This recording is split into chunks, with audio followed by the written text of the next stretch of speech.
Welcome into the hot shop to those who joined in. I want to catch you up a little bit just in case you didn't know what we have going on today.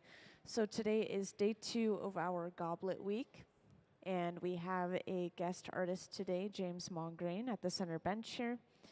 And he is hand sculpting a very intricate stem into this goblet, much like these stems that we have on the front pedestal right here.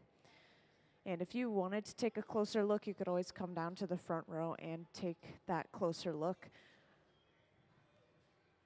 And just to give a little bit of information on James Mongrain himself, he is a local artist based in Seattle. He's actually been working as a lead gaffer for Dale Chihuly since 1998. And of course, a lot of his work, his personal work, is Venetian-inspired glass, especially goblets like you're seeing today. He's been working with glass for about 37 years, since 1987. And he does have a website if you'd like to check out some more of his artwork, mongrainglass.com. I believe that there should be some information in your pamphlet about the few visiting artists that we're having during this week as well. So if you wanted to know the exact spelling of his name, once again, it's mongrainglass.com.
So this bubble that they're dropping here is, of course, just clear glass. I know that it may be glowing with this bright orange to yellow color sometimes, but as it cools down, it turns clear, as I'm sure you saw. This bubble that's been dropped is going to turn into a blown foot. So they have to open this bubble up, going in with a pair of jacks, these two metal blades, and creating a divot in the bubble itself. And when they've created this divot, they're still allowing air to go in between these two portions of the bubble. So when they do break off this end piece here, it should open up a hole into this larger section of the bubble that remains. And then simply flare that bubble open from that opening left over into a foot.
All right, so first off, I just want to give you guys a little overview as to what we have going on today. So today's actually a pretty important day.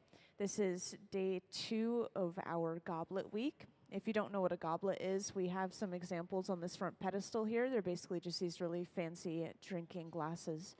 And today we have a guest artist, James Mongrain, and he's the man at the center bench currently working with this glass here.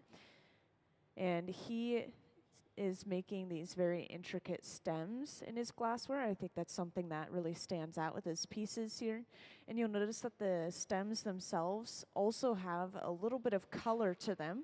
So I want to point out that there's actually gold leaf inside of that glass to give it this sort of shiny golden color. And the gold leaf is actually coming from inside of this box right here. So whenever they're coming over to this box, they're picking up a piece of that gold leaf to apply it to their glass.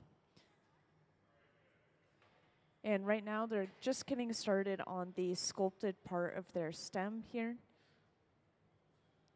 And this sculpting process is really difficult to describe. I think the best way to enjoy it is just to kind of watch what they're doing. There's many different ways to sculpt the glass using a variety of different tools. And if you guys are curious, where we're getting our glass in the first place is this large tank with the closed door to the right of the center furnace here. And this holds 1,000 pounds of clear molten glass, and it stays at a very consistent 2,100 degrees Fahrenheit. So whenever we're going into this furnace, we're getting a gather or a ball of glass on the end of our pipe. And once again, when we're coming over to this box, we're picking up a piece of gold leaf, which is our color for today. And it looks like inside of this annealer, this large black box over on the right wall, this is all of the pieces that we made yesterday. And they have to cool down overnight, which is why they're inside of this box in the first place. So whenever we finish one of our pieces, you'll see us put them inside of one of these. And if you guys have any questions throughout the process, feel free to just raise your hand and let me know. It could be questions about the artist that's visiting. It could be questions about the glass. Anything is fine. And that applies to the entire audience, just to let you know.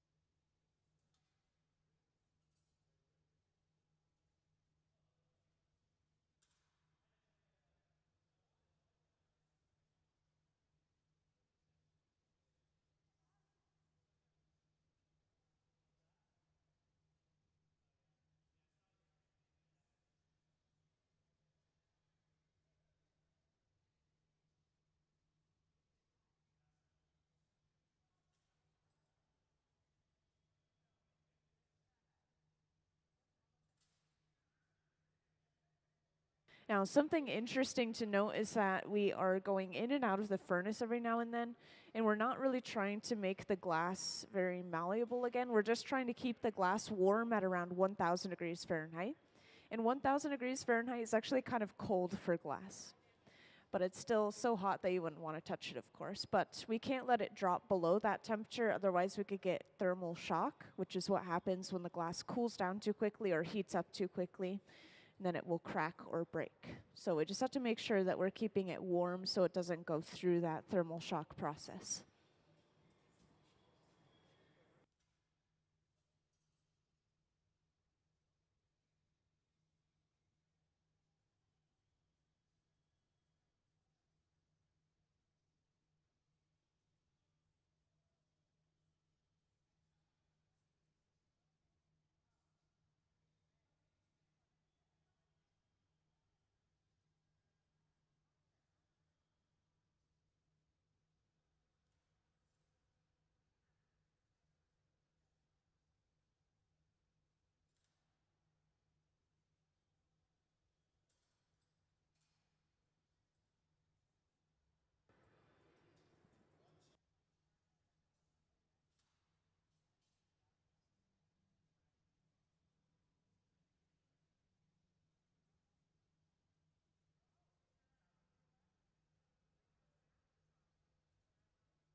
So the building that we're inside of, this large cone, is based off of these old wood burners we used to have along this same waterway here.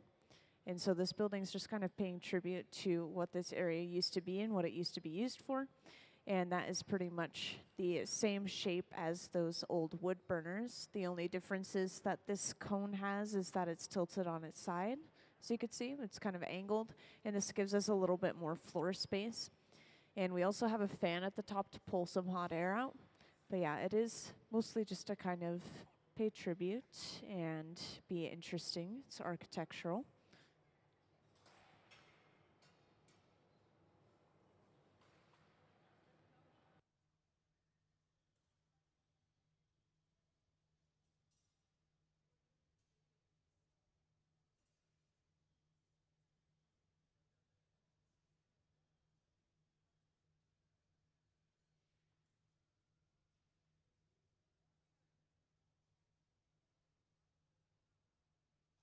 So for those who just joined in, I wanted to give you a little overview just in case you didn't know what we have going on today.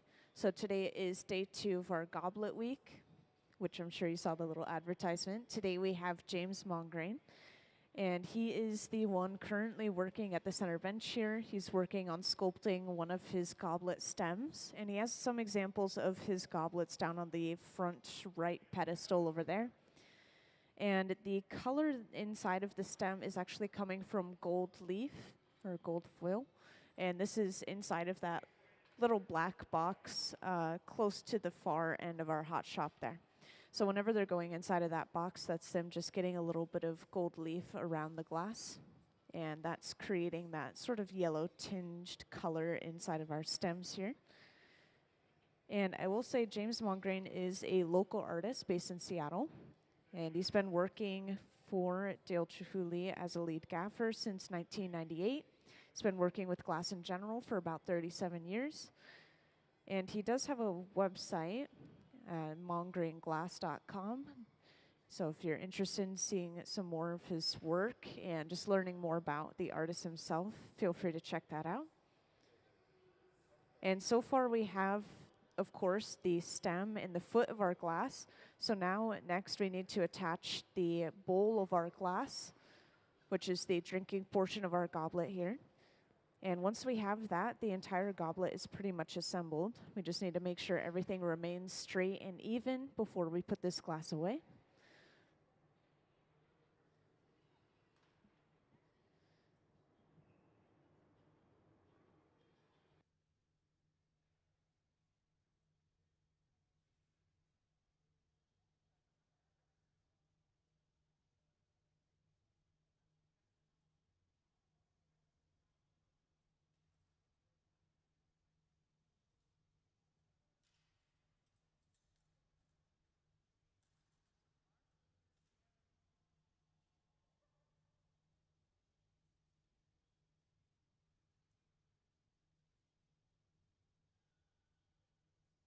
So just to make sure that this goblet will sit flat on an even surface such as a table, we are going in with a wooden paddle. This tool in James' hands here. And he's just making sure that everything is lined up. And now to knock this off, this is knocked off onto a heated fork and then carried over to our annealer, this large black box over on the left wall. And this will slowly cool this piece of glass down at least overnight so it doesn't break from thermal shock. This is a very important process, once again, just preventing that glass from cooling down too quickly. And let's give this artist a round of applause for their first piece of the day.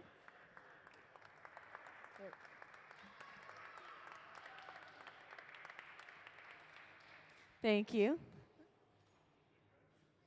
And we will continue to work on goblets through the day, probably going with a different variety of stems within those goblets. But once again, this is Goblet Week, so we will be continuing to make these.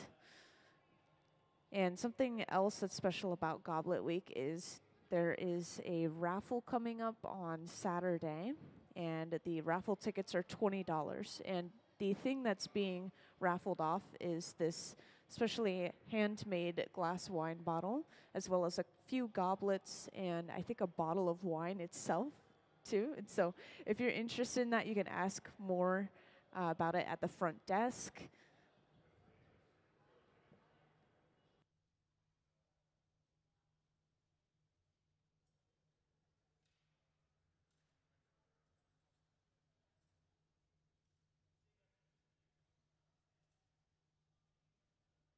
So this is all getting started over at the center bench again, it looks like. Everything in the hot shop starts with a single gather of clear on the end of our pipe. And in this case, it looks like we may be blowing the bowl of our goblet next, which is once again the drinking portion of our goblet. And all of these little molds on the floor, I want to point these out, these little upside down cones here. These are going to give us a physical texture across the surface of our clear glass. So in this case, it looks like we've just applied these ridges across the surface of the glass. And from here, they can continue to alter this texture by twisting it, or they could just leave it as these straight ridges from the top to the bottom of this bubble.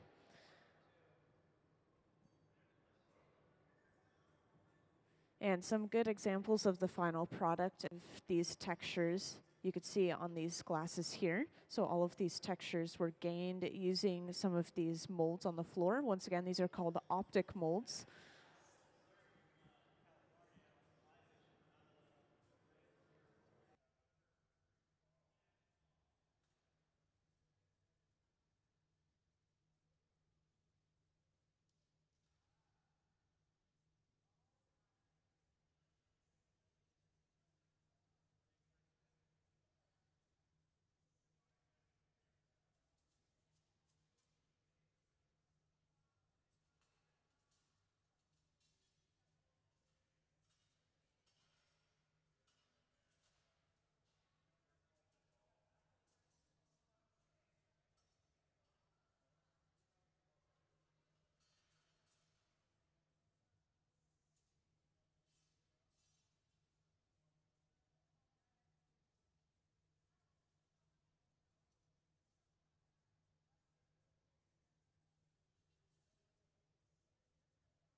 And just now a single bit of clear has been brought over, and this is stamped down into a flat disc shape.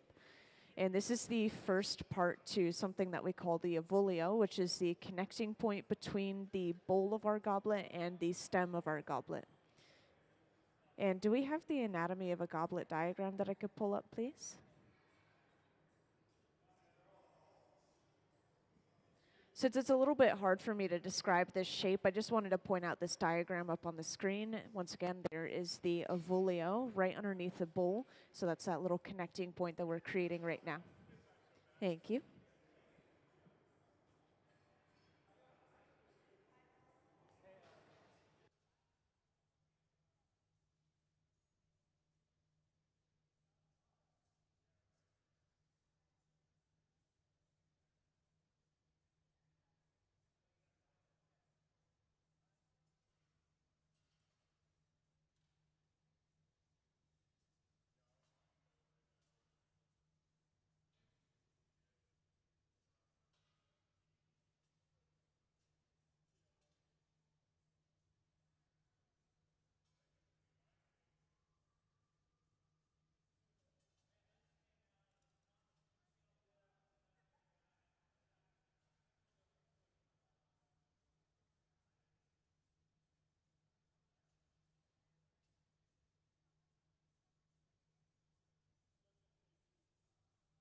And just now we've brought over the punty. The punty is basically just a second pipe with a clear attachment on the end that we attach to the piece in general, so we can break it away from its original pipe, just as you saw them do there. So now we've basically flipped the orientation of this glass, and we have access to the top side of our bowl now, where we could start to open it up and straighten out those walls into a drinking shaped glass.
So the opening of this piece, James has actually gone in with a pair of tweezers and he pinched and pulled the opening out and away from the rest of the piece.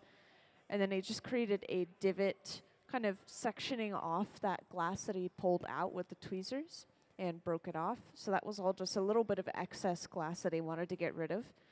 Usually when you break a piece off of its original pipe, that connecting area of the glass is a little bit thick. The break isn't always perfectly even, so they just get rid of that glass to perfect things a little bit more. And for those who just joined in, I want to give you guys a little overview of what we have going on today. So as you may already know, this is Goblet Week. This is the second day of Goblet Week, and we have James Mongrain in here. And that's the man who's sitting at the center bench currently working right now.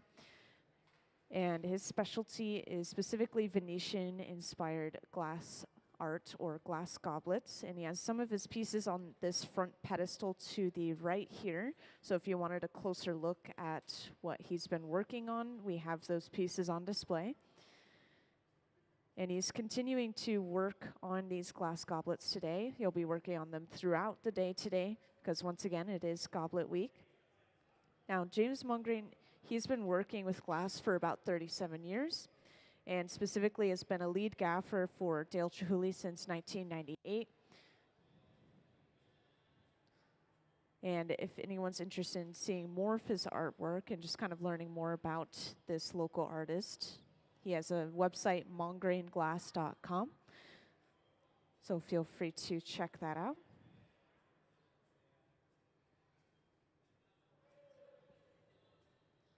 And it looks like we are now opening this bowl up using that same pair of jacks that we've been using throughout our process, these two metal blades.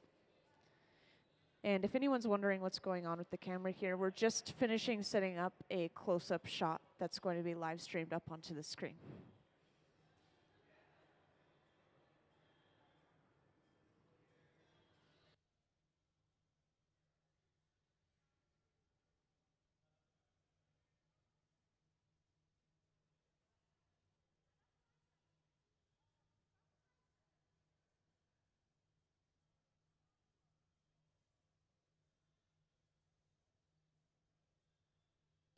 So actually, our clear glass furnace, which once again is this large tank with the closed door here, that runs 24/7. So this large pool of molten glass that's inside is staying consistently at 2,100 degrees Fahrenheit, 24/7. It's always ready for us to use. However, we do turn off our other torches and machinery overnight and turn them back on in the morning usually, taking like 1 or 2 hours to heat things up again.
And at the center bench here, since we've already finished our bowl for the goblet, which once again is the drinking portion of our goblet, most likely we will get started on the foot and the stem of our goblet.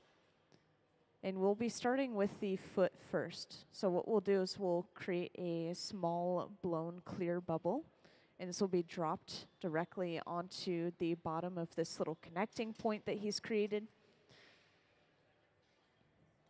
And if I didn't mention it already, whenever they finish any section of pieces, they'll usually set it aside in the garage, this large silver box right here. And this just keeps it warm at around 1,000 degrees Fahrenheit, and it prevents it from breaking from thermal shock. And then this allows us to finish up the rest of the goblet. So later on, when we have the stem and the foot created, all we have to do is bring that cup or the bowl back out and attach it to the rest of our goblet.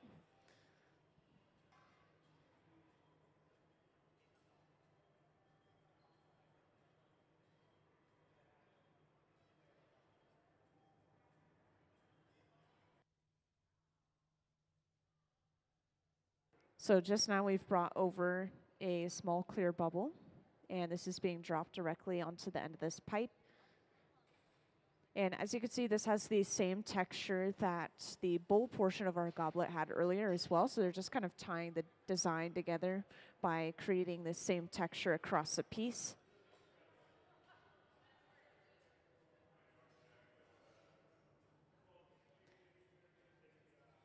And to open this bubble up into a foot, we're once again going in with that pair of jacks, these two metal blades. And now we have a really good view of how they open this bubble up. So they section it off first. When they're sectioning it off like this, they're not cinching all the way down. They're leaving an opening here. So when they break this end piece off, this leaves a large opening into the larger section of our bubble, of course. We could just flare this open.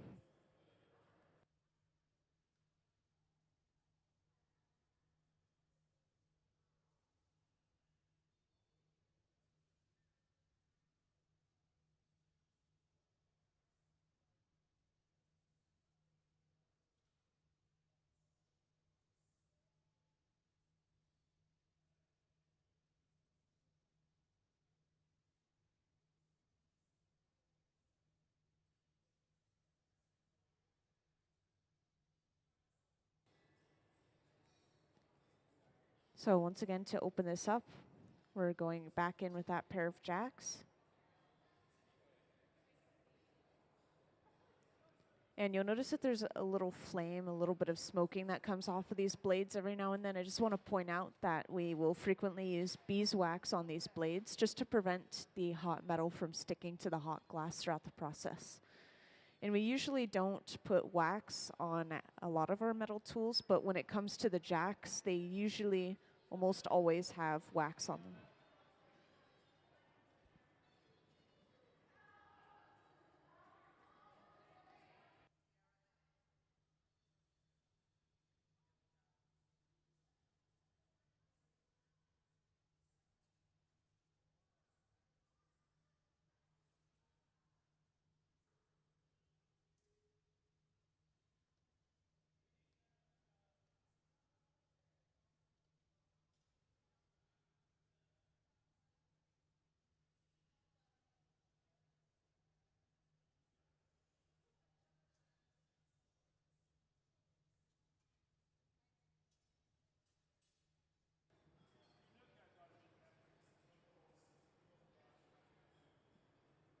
And now that we have the foot of our goblet, we will once again attach a punty to the center of the bottom of this foot, which once again is just a second pipe with a little clear attachment on the end.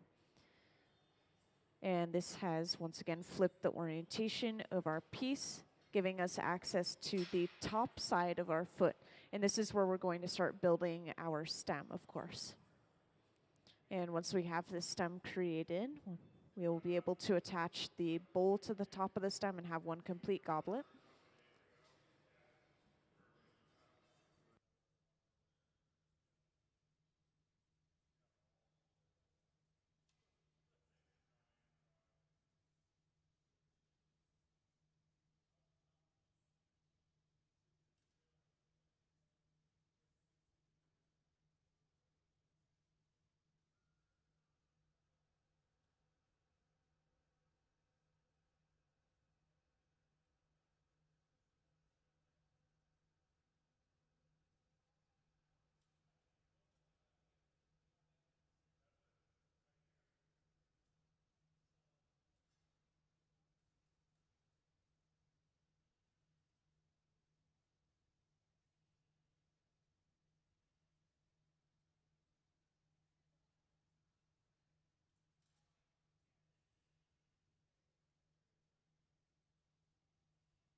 All right, welcome into the hot shop to everyone who just joined. I want to give you all an overview as to what we have going on today. So once again, this is the second day of Goblet Week, which is happening this entire week, starting yesterday. And during this week, we have a different visiting artist coming in every single day and creating their own completely different style of goblets, which once again are these fancy cups on this front pedestal here. And today we have James Mongrain, that's the man sitting at the center bench currently working. And these are specifically his goblets on the front pedestal here, so this is his style. And he hand sculpts these stems very quickly in the hot shop, the stem being the center portion of our goblet. And something on top of everything that I just mentioned is that we're using gold leaf inside of the stems as well, which is giving it this sort of golden yellowish tinge to our stem. And so we are currently sculpting the stem at the center bench right now. We've already created the drinking portion of our glass right on top, and we've already created the foot for the stem to sit on top of. And whenever they're coming over to this black box here, I want to mention this is where they're getting their gold leaf. So whenever they're coming over here with a bit of fresh hot glass, they're picking up some of that gold and bringing it over to the center bench to color the glass basically. And this is where we're getting our molten glass, is this large tank with a closed door. This holds up to 1,000 pounds of clear molten glass, and it stays at a very consistent 2,100 degrees Fahrenheit. And it actually runs 24/7 at that temperature. It's always ready for us to use. And of course, to gather that glass, all we've had to do is stick our pipe into that glass and then turn. And just like sticking a wooden dowel into a pot of honey, it just gathers a ball on the end. And from there, that is pretty much how all of our pieces of glass start in the hot shop, whether it's a sculptural piece, whether it's a blown piece such as these.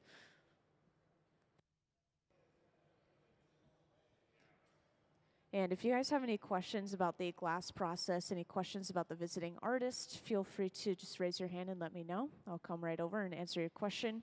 And that applies to the entire audience, just in case anyone else hasn't heard that before.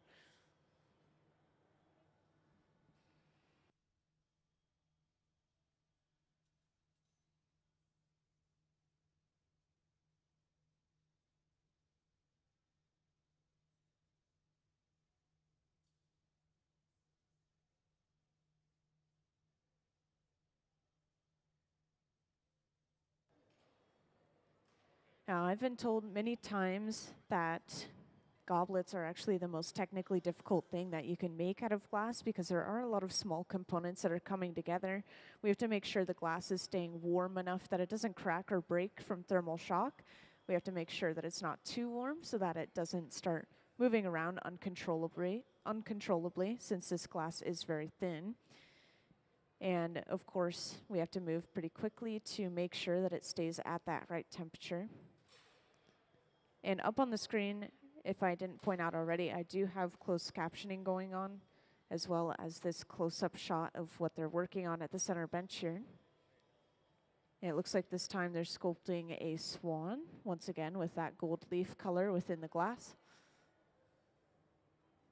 And a little bit more information on our visiting artist, James Mongrain, once again. So for anyone that has recently joined, you probably haven't heard this information yet. So James Mongrain is a local artist based in Seattle, and he's actually been the lead gaffer for Dale Truly since 1998. He's been working with glass for about 37 years, and he actually does have a website, so if anyone wanted to check out some more of his artwork or just learn more about this artist in general, mongrainglass.com.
So just now we've added a very small bit of clear to the very top of this sculpture and then brought over the bowl, once again, the drinking portion of our goblet. And this is very quickly attached to that hot bit of clear glass, basically gluing these two pieces together. So now we have our entire goblet assembled. From here, we just make sure that everything is straight and evened out before getting ready to put this piece away.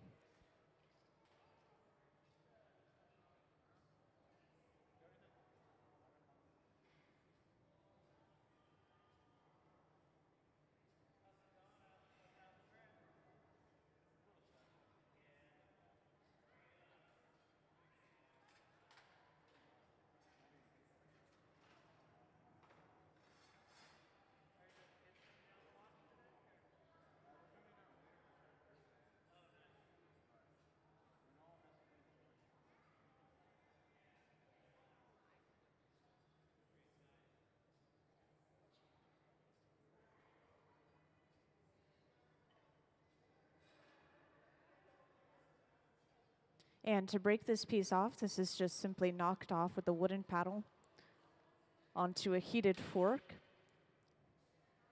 Sometimes that connection is a little bit too strong and they'll have to try again.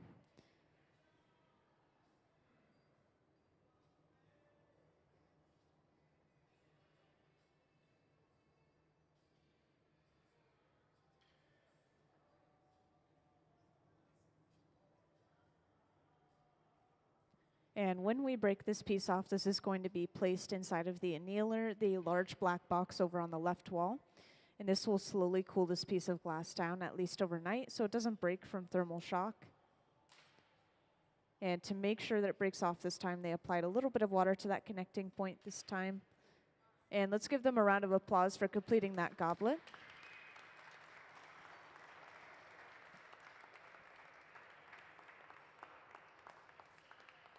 So once again, this is placed inside of the annealer at around 950 degrees Fahrenheit. And then with the press of a button, everything inside of it will cool down all at once, at least overnight, once again preventing thermal shock.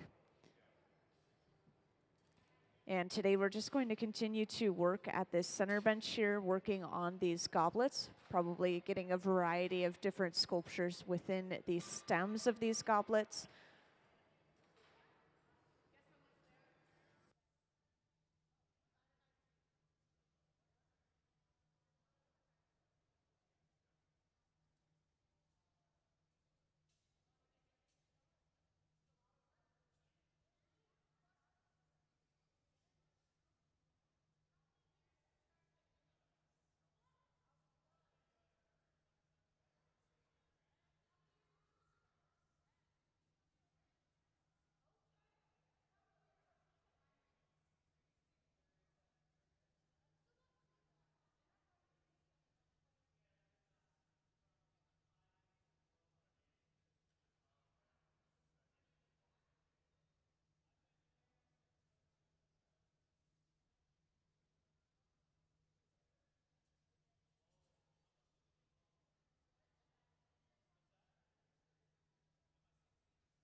So we're hopping right into making the foot of our goblet here, dropping a small clear bubble onto the bottom of this pipe here.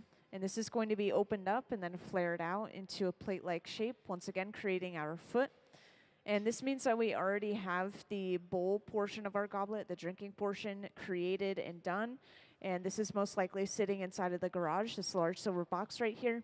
Anything that we put or keep inside of this box is kept at around 1,000 degrees Fahrenheit, which is going to prevent thermal shock, but it's also not hot enough to melt or change the shape of that glass. It's just going to hold it at a steady temperature. And at the center bench, we've just now opened up the end of this bubble. And this means we could start flaring this out into our foot.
So with these scraps in particular, they do have little bits of gold in them, and they are also landing on the floor, which can pick up debris and wax that's resting there.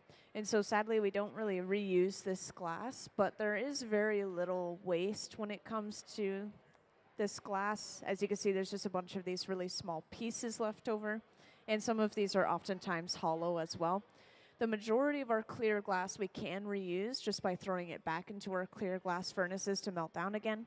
But when it comes to color, it does become a bit more complicated.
So once again, we've picked up some gold leaf on the end of this glass here.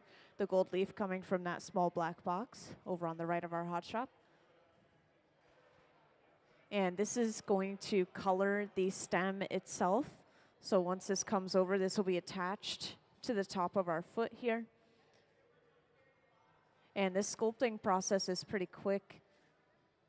The only thing that we have to take breaks for is something called flashing, which is going in between the furnace and the bench, just making sure that the glass is staying at around 1,000 degrees Fahrenheit.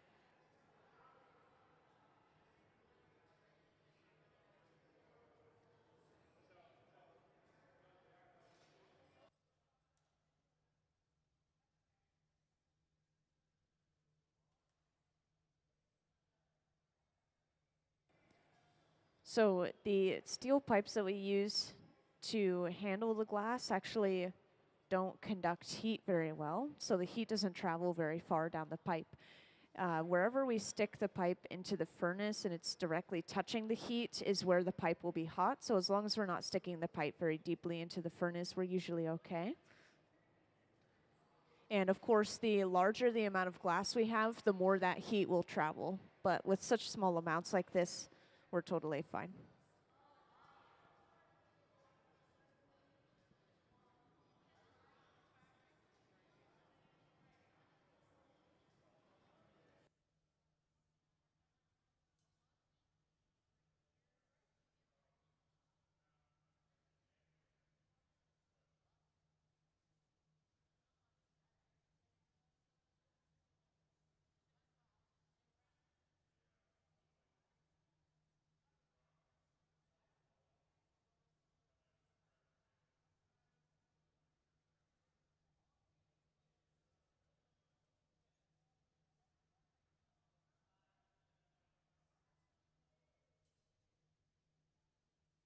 So if you were wondering, they just brought over a little tray. And on this tray, we've been placing small pieces of Marini, which is a piece of glass that's been cut from a sort of long cylinder shape. And this will reveal an image inside. So we can layer glass on top of each other to get different images inside. In this case, we just have rings of color to look like eyeballs. And so we've just brought over these little bits of glass and attached them to look like eyes for a dolphin in this case.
So the reason glassblowers don't wear a lot of personal protective equipment is because, well, for the most part, everyone in this hot shop specifically, they all are professional glass artists, of course. But on top of that, if you were to wear like gloves, for example, you wouldn't be able to really feel your movements as well. You wouldn't be able to move as quickly. And so it's actually a little bit safer in some ways to not wear gloves. When we're working with large amounts of glass, sometimes you will see the artists wear gloves just to kind of protect their hands from the radiating heat coming from the glass. But other than that, you really won't see them do such a thing in the hot shop. And sometimes you'll even see them wearing shorts in here just because it gets really warm in here, kind of like a tropical climate almost. It's like 80 degrees in front of the furnaces there.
So it looks like we're now to that point again where we're adding that clear bit of glass to the very top of our sculpture and then attaching the bowl to the top of that bit of glass.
And once again, I want to point out that we are using a heated fork to pick this piece up off the end of the pipe. And it's important that we heat up any pieces of metal that touch this thin of glass, especially before it touches the glass. Just making sure that nothing cold is touching the glass, which could cause that thermal shock, could crack or break the piece. So once again, to knock this off, knocked it off onto that heated fork.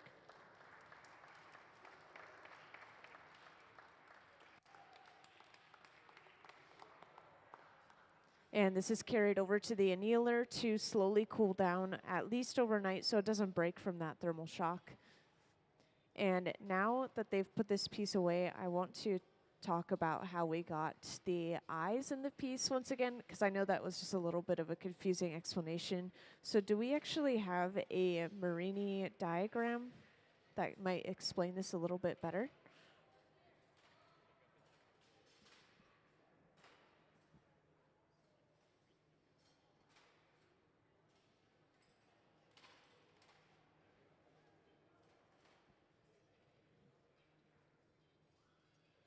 So I actually have some physical examples, but they might be a little bit hard to see from far away. But we have something called cane, which is like a stick of colored glass. But within this specific cane, we actually have different layers of colors. So we have this orange on the outside and white on the inside. And for these eyes, I believe we have black on the inside and a yellow or an orange on the outside. And so it's just giving the appearance of an eye whenever we break it off into little sections. And these sections are basically little disc-shaped pieces of glass. And that's giving us our eyes for our piece, which once again are very small, so it's kind of hard to see from far away.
Yes, so to make cane in the first place, for a layered cane like this, we would start with a piece of color bar, which is this solid piece of color in my hand here. And then we would take this, we'd put it on the end of a pipe, and we would kind of round it out. And then we would layer our next color completely over top of it, covering the entire piece of that color. And we do that for as many layers of color that we need, before usually wrapping it in clear and then stretching it between two pipes. And this is something that's really fun to watch. They'll attach that second pipe to the end of the glass, and they stretch it across almost the entire of the front of the hot shop, and it looks like they're pulling taffy or something. It's very satisfying.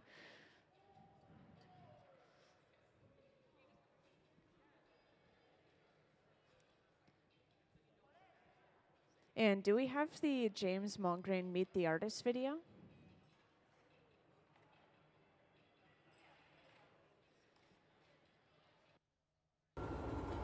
I am Jim Mongrain. I am from International Falls, Minnesota. I have a glass blowing studio in Mukilteo, Washington. Well, I think when I first started blowing glass, I was really interested in making goblets.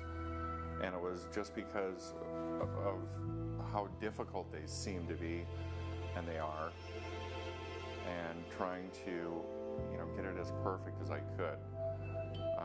And then I spent a lot of years, and I still am, working for Dale, and he's got a totally different aesthetic, which was different and a little bit difficult at first.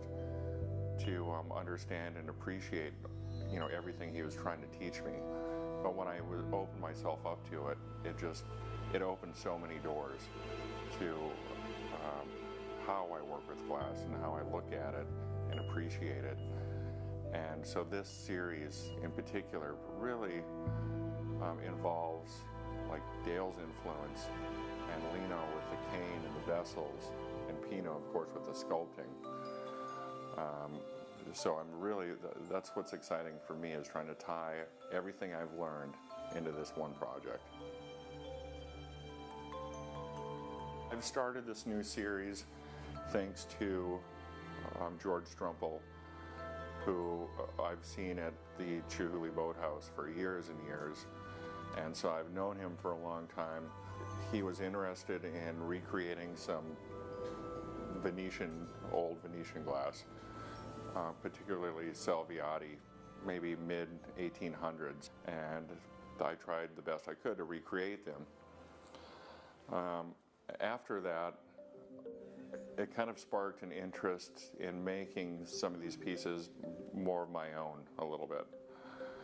So I would go through all of these books, and there's a handful of great ones dealing with old Venetian glass.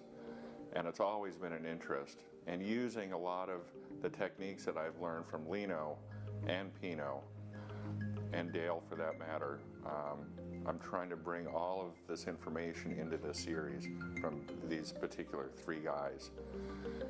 And I've been blowing glass for about 30 years, so I'm trying to utilize all of this information into this one series. And thanks to George, I'm able to really experiment and produce three different series, which I'm working on right now, one of which is here at the Museum of Glass.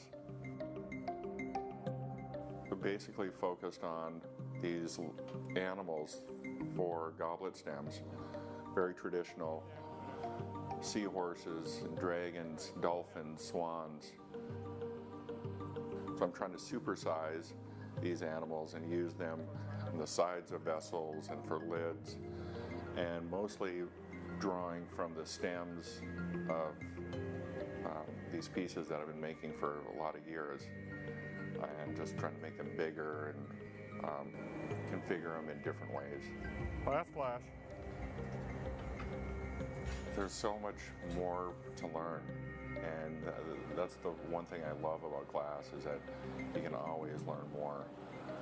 And you know, I'm very grateful to have a lot of friends involved with glass and mentors to look up to and ask questions to. And of course, coming here to the museum, you have a very supportive team and very skilled glassmakers. So it's a pleasure to come and work with the crew here at the museum.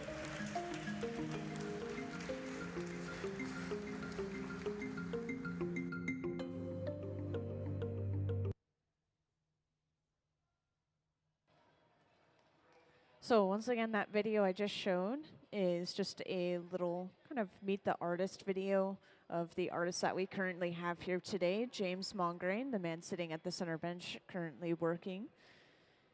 And for those who recently joined, today we are working on a large amount and variety of goblets, which we have some examples of these down on this front pedestal to the right of the hot shop here. And these are all James Mongrains here. And he's going to continue to make these at the center bench.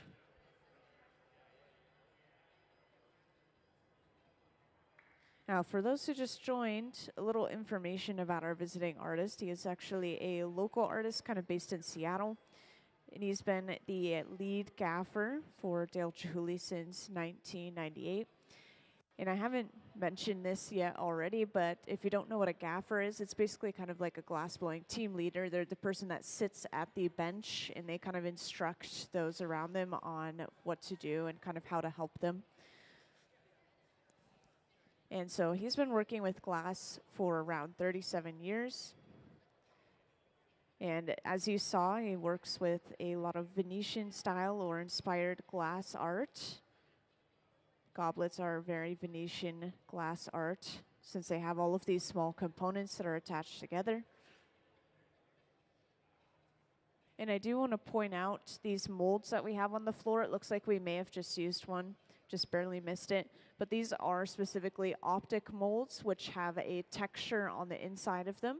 So whenever we put that glass inside, it's going to give the glass a physical and visual texture. So as you can see up on the screen, we have all these ridges that have been applied to the glass.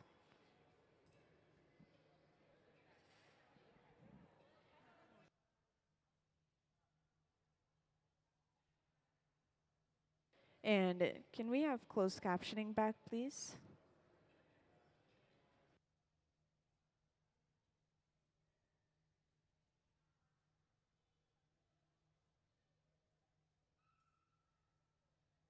All right, testing. All right, we have closed captioning back. So I want to point out up on the screen, I know it can be kind of hard to hear me, so I do have closed captioning up on the screen so you can kind of follow along visually as well as verbally.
Now, I know it's kind of hard to see with the close-up shot on the screen, but we're actually lengthening the end of this textured piece of glass, just using a pair of tweezers.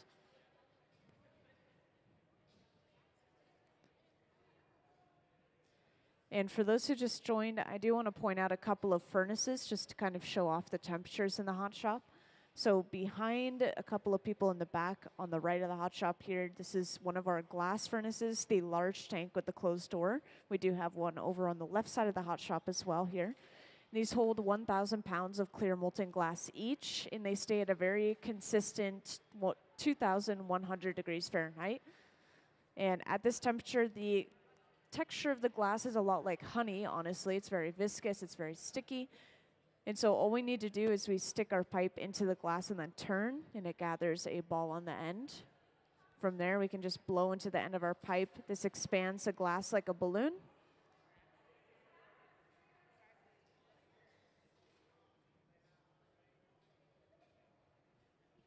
And then, of course, our open face furnaces are used for reheating only. We have one of these at each bench. And these run between 21 and 2,300 degrees Fahrenheit, just a little bit warmer, usually for the reheating of the glass.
So it's looking like this bubble that they've blown and added that texture to is going to be opened up into the bowl portion of our goblet eventually, which once again is the drinking portion of our goblet.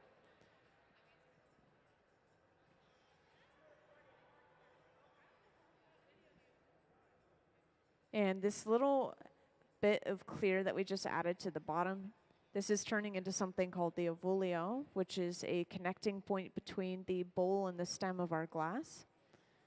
And could I have the anatomy of a goblet diagram, please? Thank you. So up on the screen, I want to point out this diagram.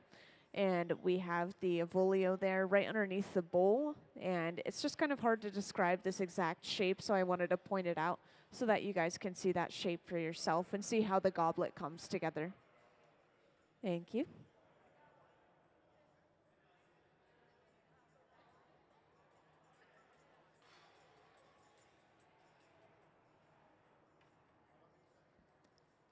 And just now we've brought over the punty, which is a second pipe with a clear attachment on the end, and this will be attached to the very center of the bottom of our Avolio. And this allows us to break our bubble off from its original pipe. This has basically flipped the orientation of the bubble, giving us access to the other side. So from here, we'll be able to start opening this up and flaring it out into our bowl. Once again, the drinking portion of our goblet.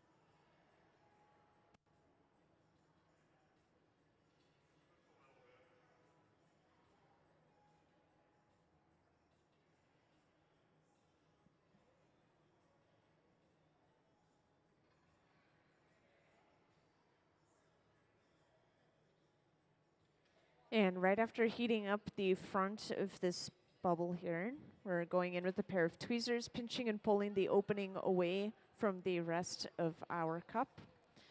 And this is all just going to be trimmed off. All of that glass that they just pinched out will be cut off with a pair of shears.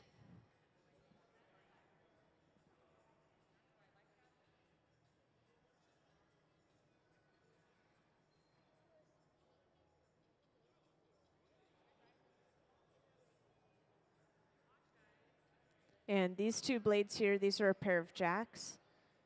And using these jacks, we have kind of cinched off this little bit of excess glass on the end of the bubble. And it looks like we're creating an even smaller section underneath that. And this is all, once again, just excess glass that we're going to break off.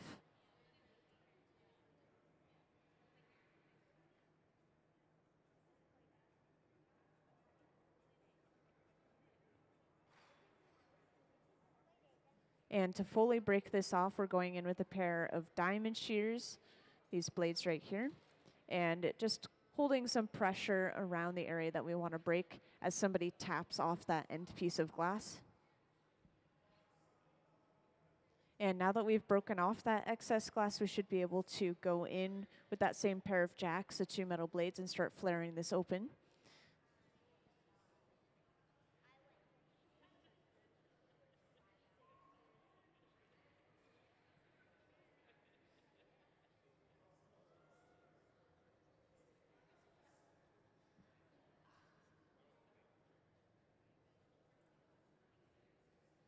And as we're opening this up, a wooden paddle is pressed against the opening of the piece, just completely smoothing that glass out and making sure that no unevenness or jaggedness remains.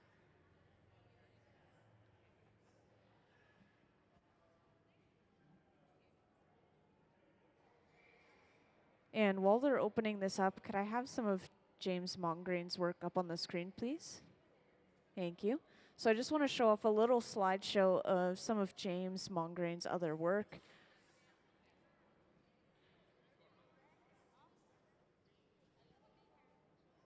So today specifically, the only colors that we're using in the glass so far have been a gold foil that's just placed into the clear molten glass. But as you can see, he has worked with many different colors and different textures and patterns when it comes to his glass art. And something that ties all of his glass art together is that there's a lot of Venetian-inspired glassware. And the Venetian glass is basically just all these very small components that are brought together, such as the stem and the Avolio, which you remember from our anatomy of a goblet diagram.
And to break this bowl off of our pipe, we're going in with a pair of shears, cutting at that connection.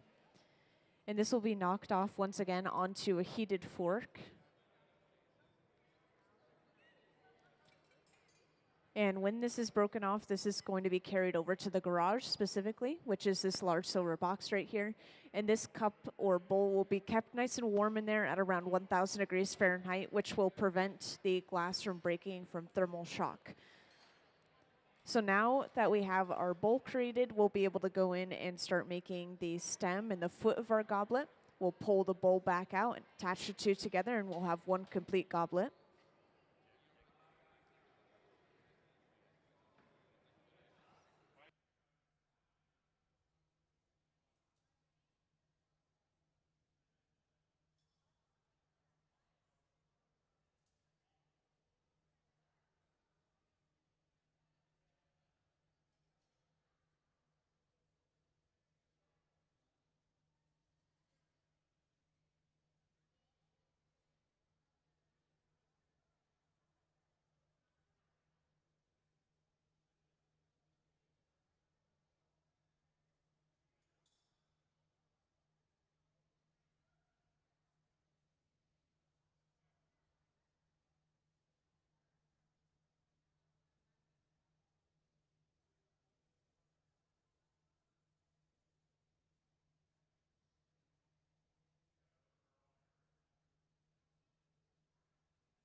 So in the front here, I just want to point out they're kind of working on this little contraption. This is going to spin the pipe and pull it back at the same time.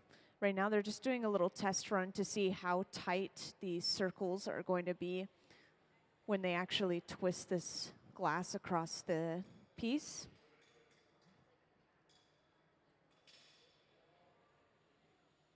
And this is going to create something called a roller wrap. I want to point that out. This is when we wrap glass around another piece of glass to get that really even spiral design across our piece.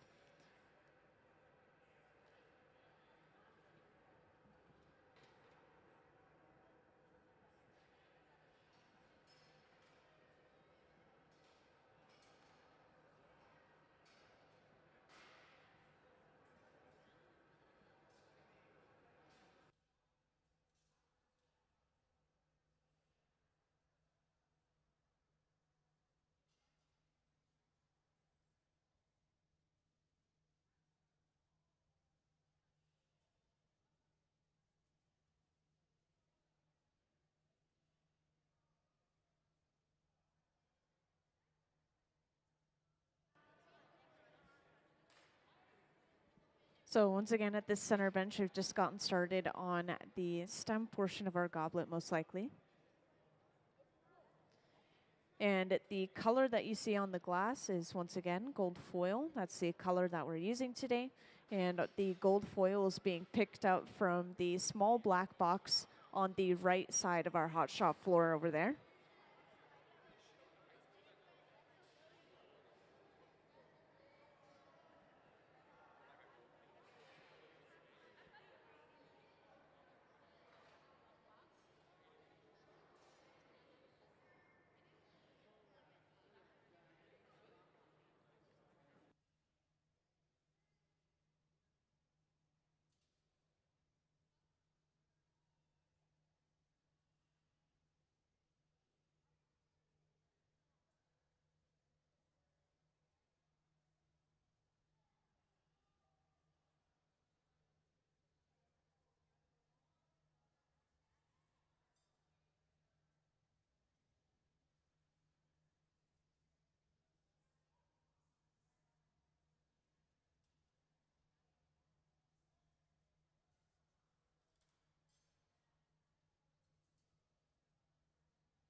Now, this little cone-shaped tool that James Mongrain was just using for a moment there, this is a Sophía, and we weren't using it in its normal way for that moment there. It was just kind of blowing some air onto the glass to cool it down a little bit. But usually we'll use it to inflate a piece, and you would usually see that after the piece has already been broken off of its hollow pipe as well.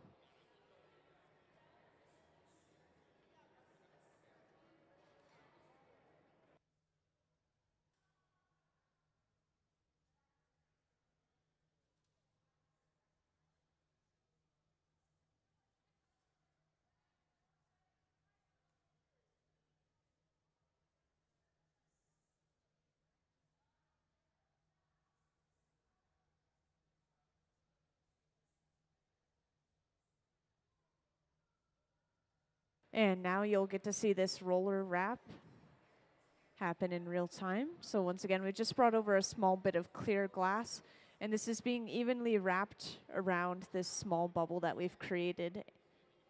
And this is being wrapped over the gold foil that we applied to the surface of the glass as well. So this will probably add a little bit of visual as well as physical texture to our glass.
And after sculpting the lower half of the body of our seahorse, we have went ahead and attached a punty to the bottom of it. Once again, the punty being a second pipe with a little clear attachment on the end. And we now have access to the top side of our seahorse where we could sculpt the upper body and head.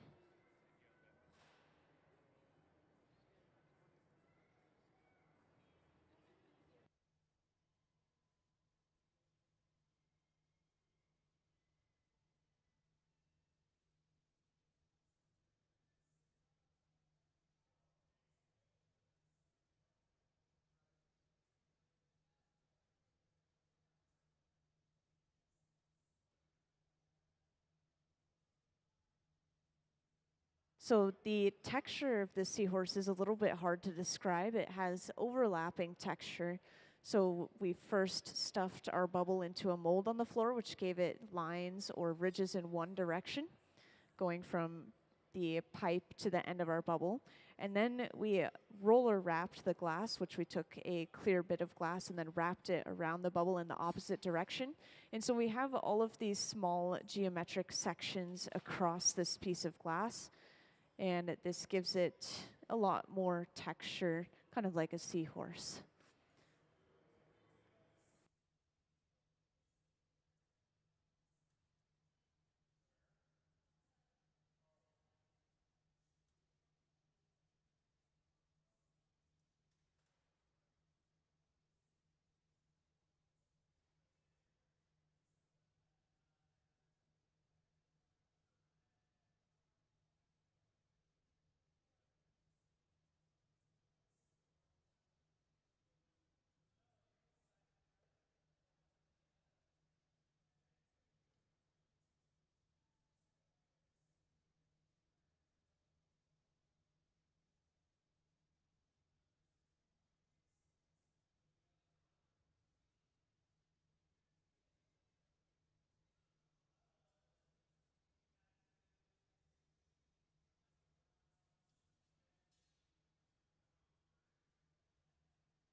So it looks like for this specific sculpture that's going to be a part of our goblet here, this is actually going to be a dragon. And I'm going to relate to these pieces that are down on this front pedestal to the right of the hot shop. So we have a variety of different goblets that James Mongrain has made himself, all of these. And we have a variety of different creatures within the stems. And so these ones here, they are dragons.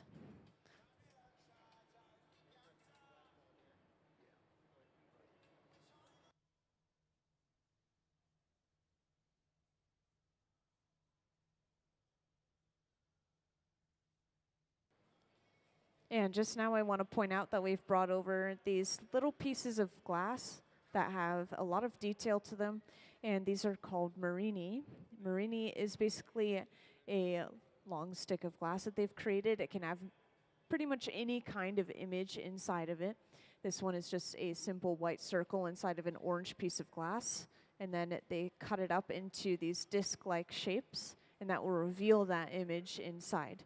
And so with these ones, we have these really, really small discs of glass. I believe it's a black on the inside and then a yellow or an orange on the outside to create the appearance of an eye. And so they've brought these over and they're attaching them to the face of the dragon to create the eyes for it.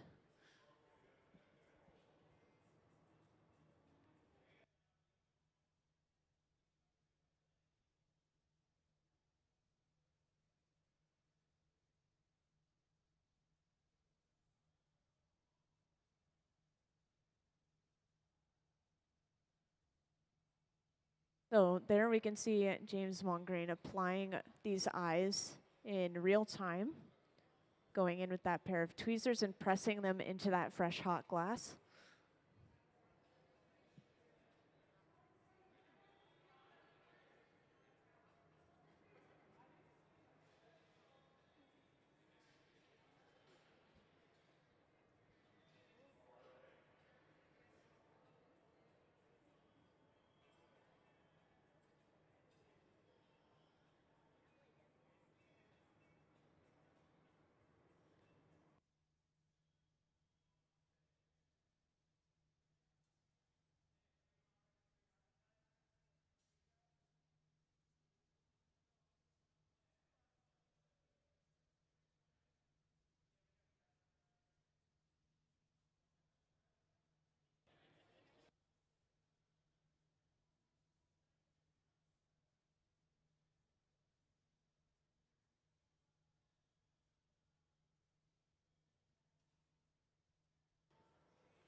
And there might be a couple of people in the audience here and there that haven't heard this yet, but I just wanted to make sure everyone knew that we will be having a raffle going on for some goblets and a hand-blown glass wine bottle.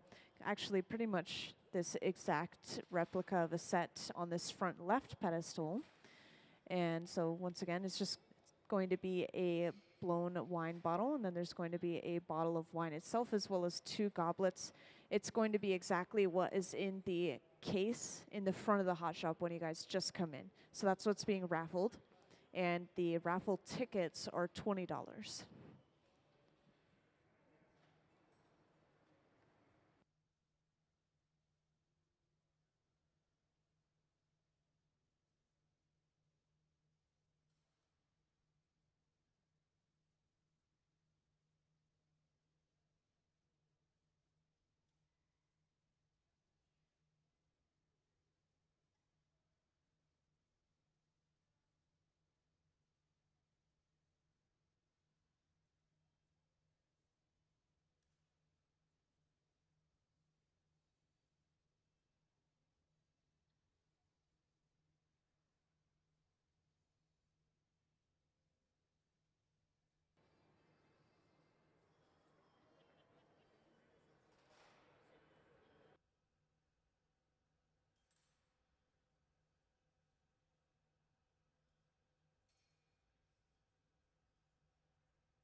So I see there are quite a few new people in the hot shop. So I just want to share real quick what we have going on here. So today we have specifically James Mongrain at the center bench working, and he is a local artist based in Seattle. He's actually the lead gaffer for Dale Truly since 1998. He's been working with glass for about 37 years. And his glass art specifically is Venetian-inspired or Venetian-style glass. And we are working on goblets today because this is Goblet Week. This is the second day of Goblet Week. And on this front right pedestal, these are all pieces that James Mongrain has made himself. This is very similar to what we're working on today. We're also working with gold leaf within the body of these sculptures, or within the stems, you could say. And then the rest of the goblet is remaining clear so far. And sometimes with these goblets, we'll be applying some some texture to the blown portions of the goblets, and I'll be able to point that out if we do that again. But this is just using an optic mold that gives us a physical texture across the glass surface. And we actually use that to get a little bit of a ridged texture across the surface of this glass here.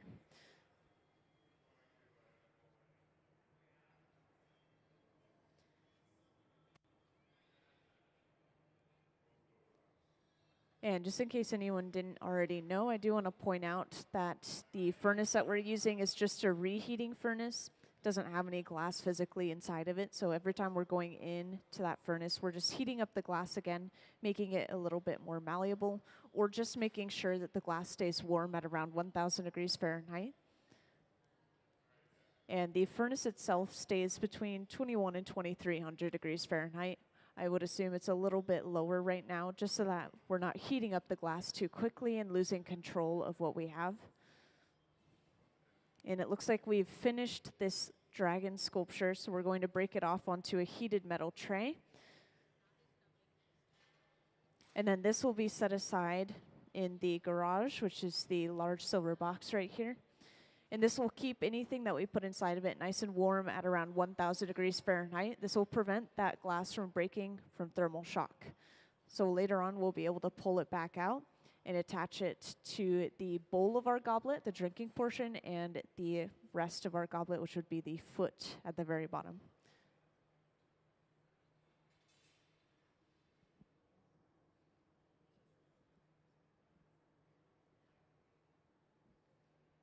And right away, we're getting started at the center bench again. If anyone has any questions throughout the process about the visiting artist, about the glass process, about the building that we're inside of, any question at all, feel free to just raise your hand and I'll come right over.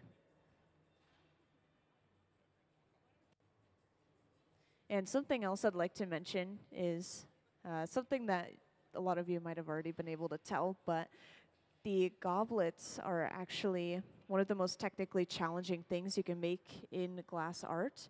And on top of him hand sculpting these stems inside of these goblets, goblets themselves are always difficult just because there's so many small components that are coming together.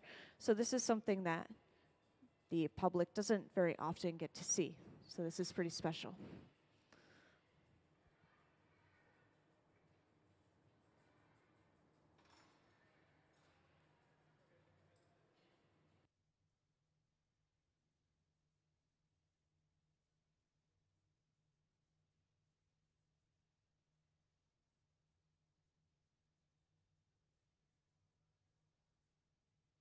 And just now at the center bench, we've brought over a small blown glass bubble.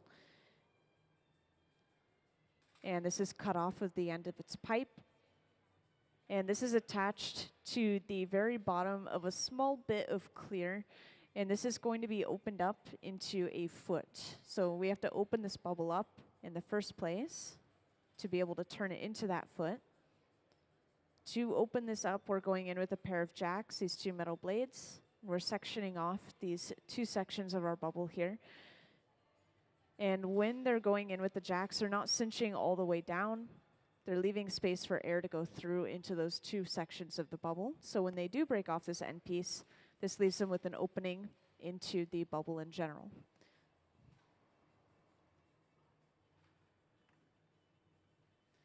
And if I didn't mention already, this is called a blown foot. This gives us it's really thin, even walls. And now that we've opened up the end of this bubble, we'll be able to go in with that same pair of jacks, these two metal blades, and start to flare this open into basically a plate-like shape. Once again, we are creating the foot for our goblet.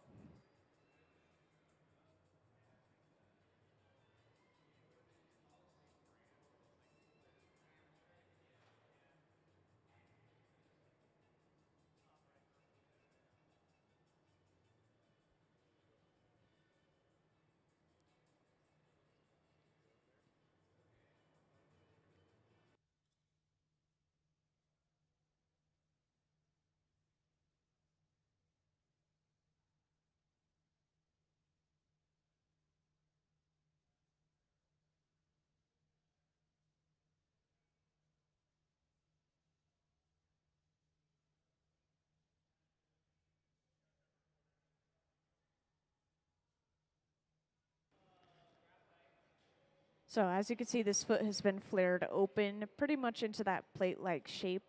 And we're now paddling the bottom of the foot, just making sure that it's completely even and flat.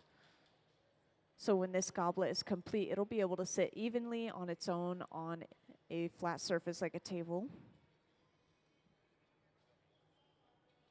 And once we have the foot done, all we have to do is attach a punty to the center of the bottom of our foot, which is once again a second pipe with a little clear attachment to it. So the punty has just been brought over.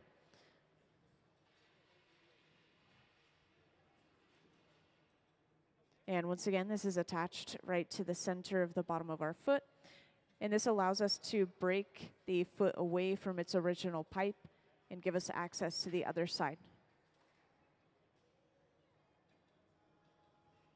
And now that we have access to the top of our foot, this is where we'll be able to bring that stem back out and attach it to the top of our foot and start assembling the goblet together.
So a small bit of clear is brought over, and this is attached right to the top of our foot. And next, the stem that we sculpted is brought over and attached right on top of that hot, fresh bit of clear glass. And now for anyone that didn't see it, you can see the stem that we sculpted earlier. This is supposed to be a small dragon.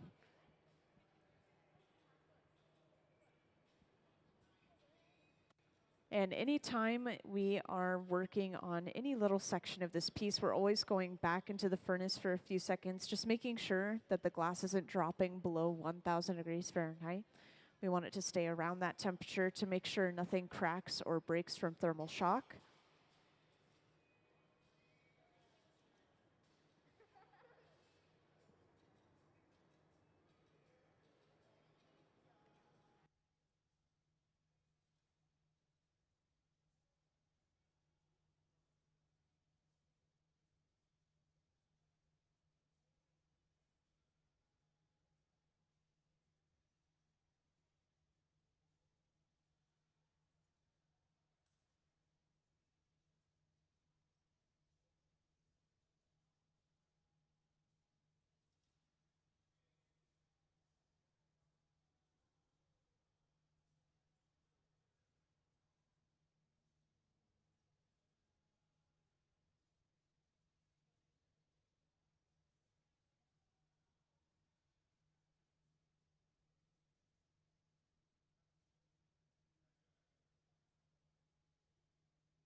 And it looks like we've attached just one more bit of clear and then our bowl to our goblet.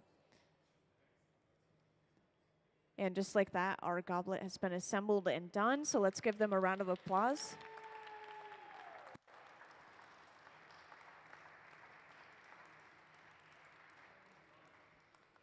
And this is set inside of the annealer, this large black box. This will hold it at around 950 degrees Fahrenheit, and then with the press of a button, everything inside of it will cool down all at once.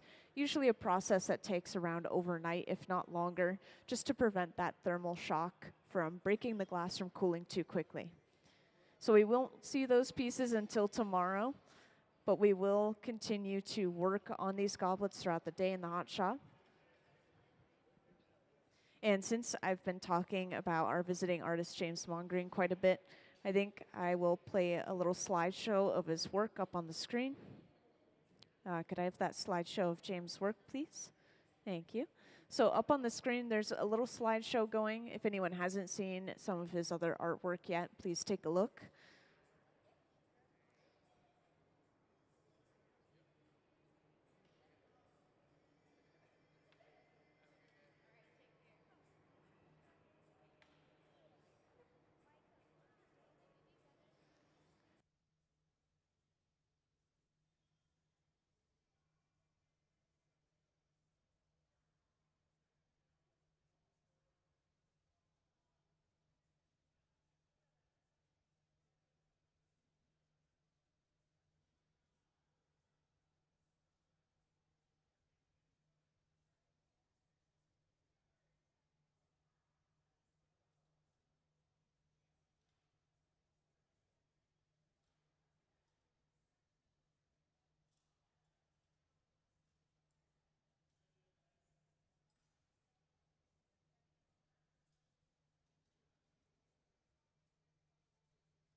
So we're once again getting started at the center bench.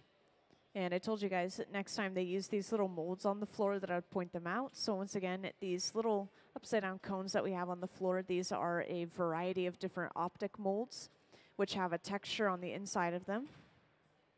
And in this case, we have gotten ridges across our glass just from the end of our pipe to the very farthest part of our glass. And they've further altered this design by twisting those ridges as well. Once again, this is creating the bowl of our goblet, the drinking portion. And up on the screen, you can now see a good view of that texture.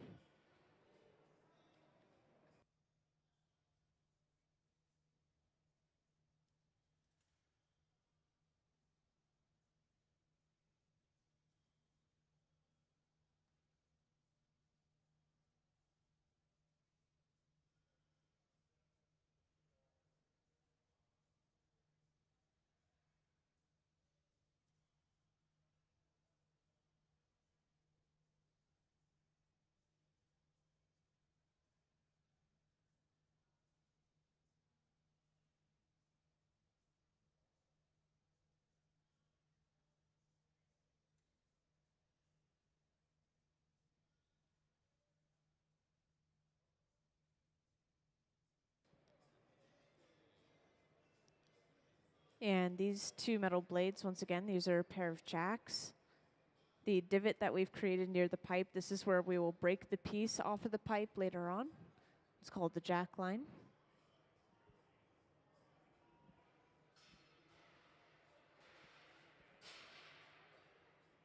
And it looks like we are creating the Avolio already.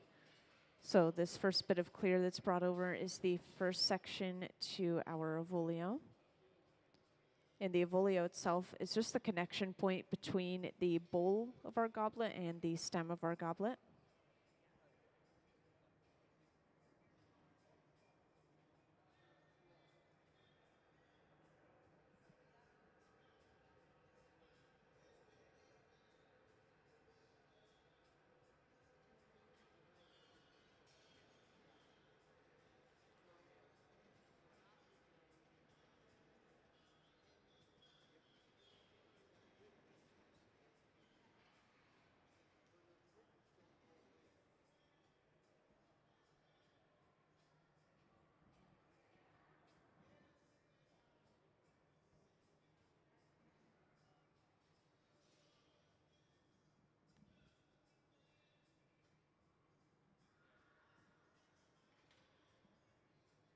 So there we have just finished off the Avolio. And next they'll be attaching a punty to the very bottom of that Avolio. The punty being a second pipe with a little clear attachment on the end.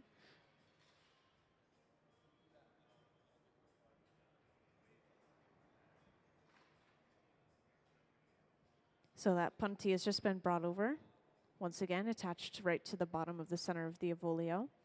And this allows them to break the piece away from its original pipe and give them access to the other side of the piece. So from here, we actually have an opening into the top of our bowl as well. So we'll be able to start going in and opening this up.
So just now we used the Sophía, once again, this cone-shaped tool. And if you missed it, the cone will basically go into the opening of the piece and it blocks off the opening, allowing them to blow some more air into the piece and kind of reinflate it a little bit. And it happens pretty quickly, which is why I like to kind of talk about it and point it out. Earlier we were using it to cool the piece down by blowing air on the outside of the glass, but this time we actually inflated the glass using the Sophía, which is what it's usually used for. And it looks like we have pretty much opened this cup up to its full size. Once again, we do use a lot of wooden tools in our hot shop. These are usually made out of a fruit wood, such as cherry wood. Just burns a little bit slower than some other types of wood.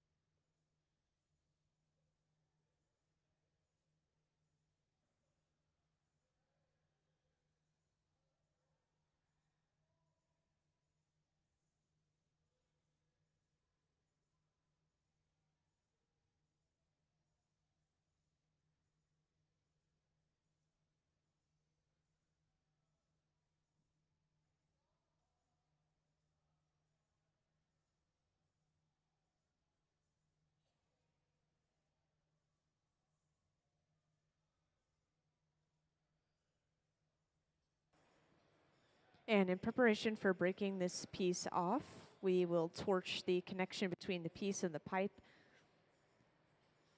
And specifically in this case, this is kind of softening that connection. It's going to allow him to either cut at the connection with a pair of shears or some other tool to break it off very easily.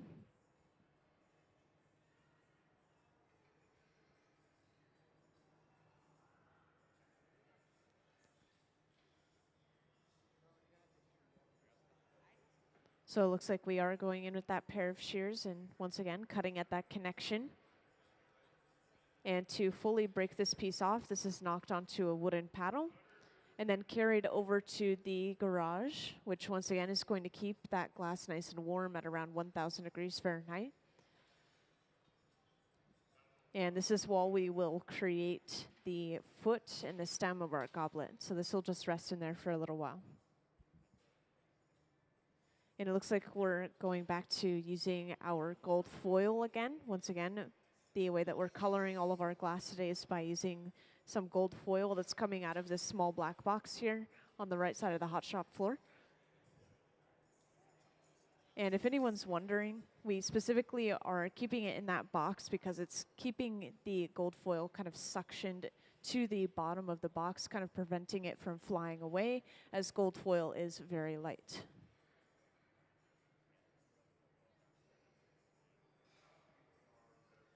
And on top of having that gold foil as our color, we've stuffed this bubble once again into a mold on the floor, an optic mold. And this has given us ridges all the way from the end of our bubble to the pipe.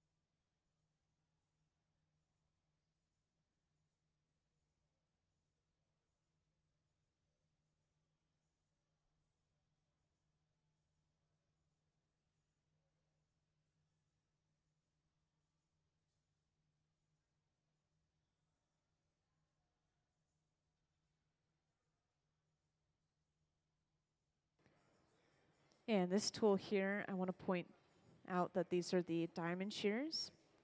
When these blades come together, it forms the shape of a diamond, and this allows us to hold onto the glass and pull the glass to stretch it, or basically just use these tools to grab at certain areas of the glass in general.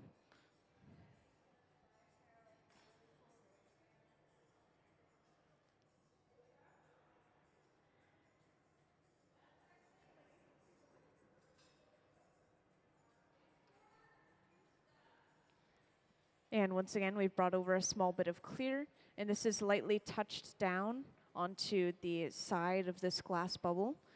And then using this mechanism, this is called a roller wrap. This is applying lines across the surface of the glass.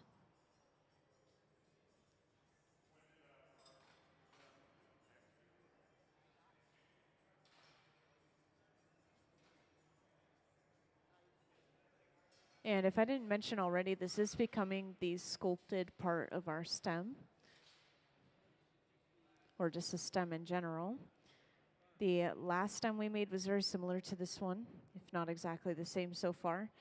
And the last stem we made was becoming a small dragon, so this may be a small dragon as well.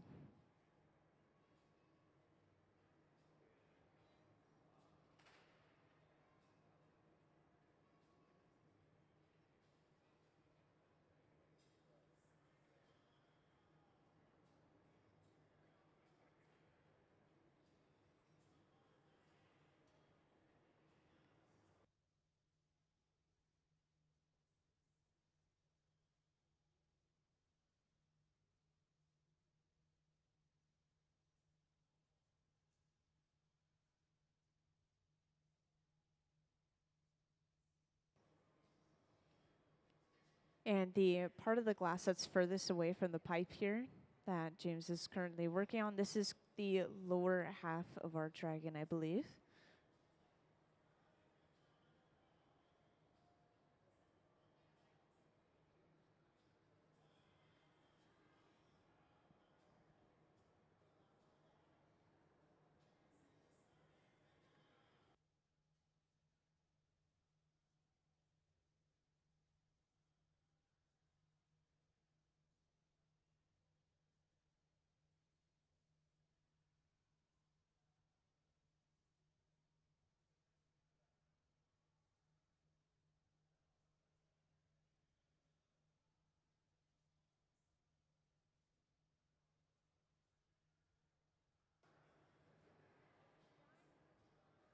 And once again, to be able to work on the other side of our dragon, the upper half of the body and the head, we need to attach a punty, a second pipe, to the bottom of our dragon, and then break the dragon away from its original pipe.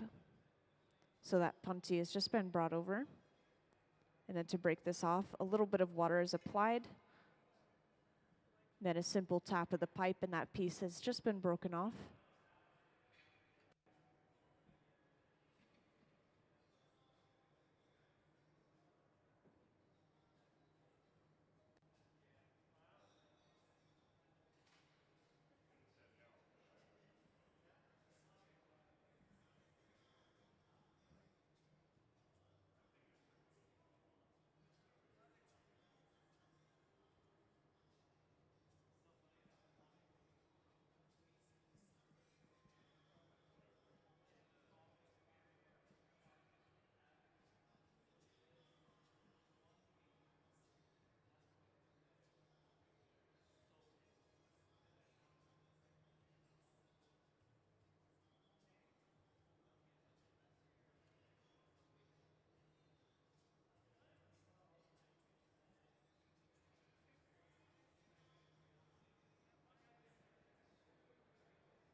So for those who just joined in, we are currently working on making a small sculpted dragon, and this is going to become the stem for one of our goblets. Once again, our goblets being all of these pieces on this front pedestal right here. These are all really good examples of what we're working on, and these are all made by our visiting artist himself that is sitting working on the glass right now, James Mongrain.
And once again, these small bits of glass that we're adding right here, these are becoming the eyes for our sculpture.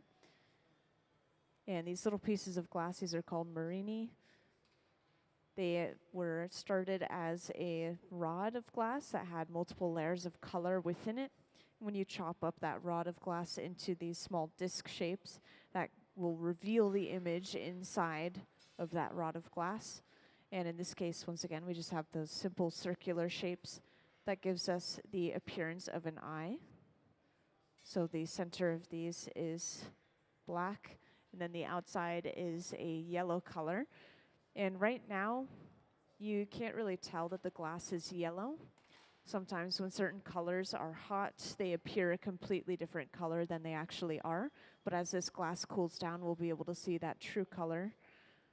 Probably around 1,000 degrees Fahrenheit, it'll appear more of an orange, closer to that yellow.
All right, so once again, I see a few new people that have joined in here and there, so I want to quickly reintroduce what we have going on.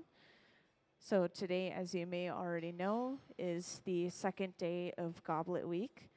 And for our second day, we have visiting artist James Mongrain, who is the man sitting at the center bench here.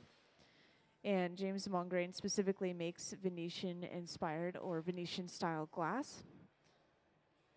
And today we are working on goblets because of Goblet Week, but he does have a variety of other pieces that he's created. They all do have that same style of that Venetian glassware. And James Mongrain is actually a local artist based in Seattle. He's been working for Dale Chihuly as his lead gaffer since 1998. And he's been working with glass for around 37 years in general. And at the center bench, we're currently working on sculpting a dragon that will become the stem to our next goblet. And we have some examples of his previously made goblets, once again, on this front pedestal here over on the right. And we have some examples of the exact piece that he's sculpting right now. So if anyone wanted to take a closer look, you're welcome to come to the bottom of the stairs just to kind of take a peek.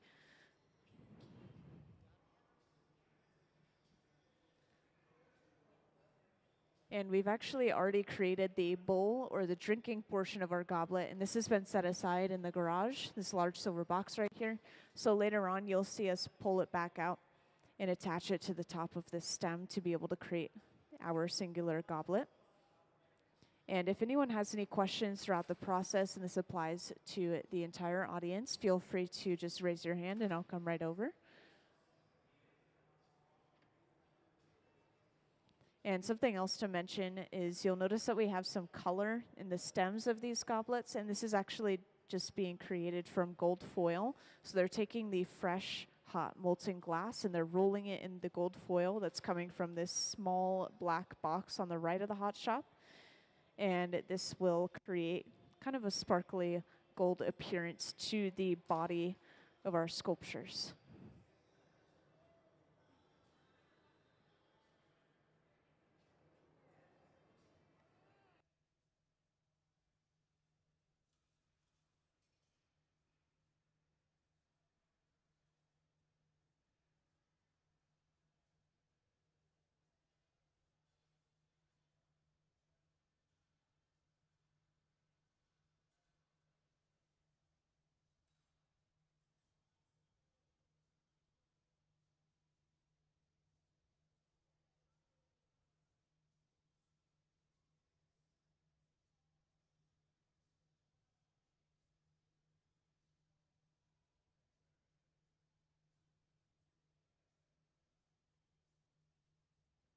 And just now a heated metal tray has been brought over, and the stem is going to be broken off onto this tray. And lightly torch the bottom to get rid of leftover sharp ends. And then this is brought over to the garage as well to stay nice and warm. And up on the screen, you can see a really good view of this garage. You can see the cup or the bowl that we made earlier that will be attached to the top of our goblet. So next we'll work on the foot of our goblet, and then we'll be able to bring out those individual components, the stem and the bowl, and start attaching them all together. But once again, of course, we have to start with our foot.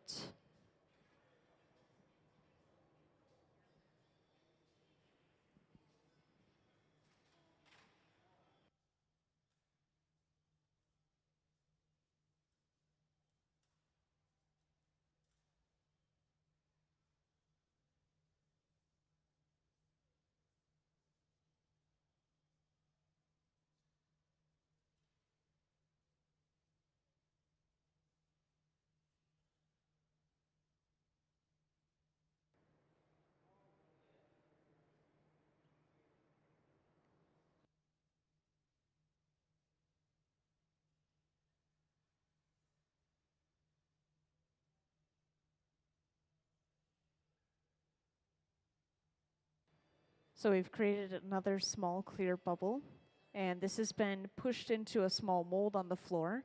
These are optic molds, so this has given us ridges across the surface of our glass. And they're further altering that ridge design by twisting those ridges. So now we do have a spiral pattern on the outside of this glass bubble. And this is still turning into the foot of our goblet, but this is specifically a blown foot. So they create a small bubble of glass.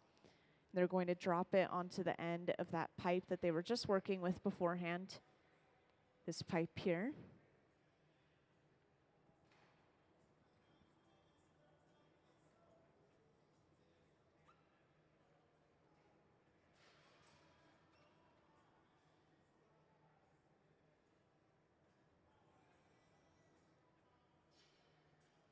So that heated bubble has just been brought over. Once again, this is dropped directly onto the end of our first pipe and then cut off. And their next step is going to be opening this bubble up.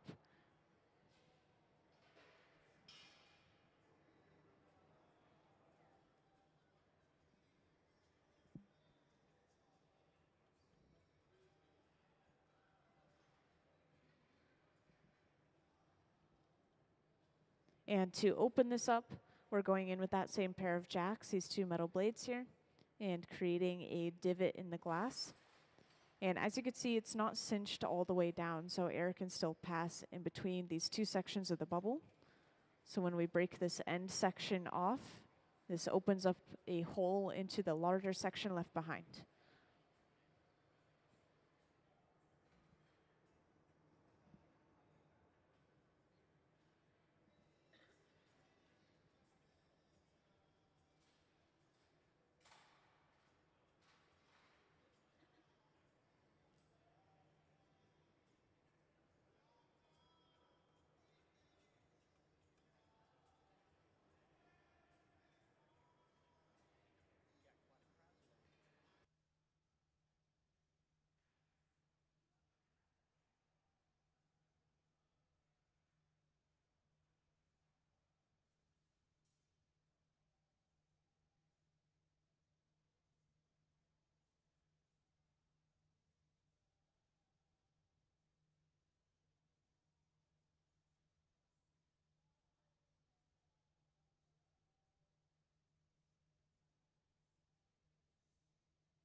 And after creating that opening into the bottom of our bubble, we were able to go back in with the jacks and start to flare this open into a plate-like shape. And just to make sure that this foot is completely flat and even, they'll usually sandwich it in between the jacks and a wooden paddle, just as they are here.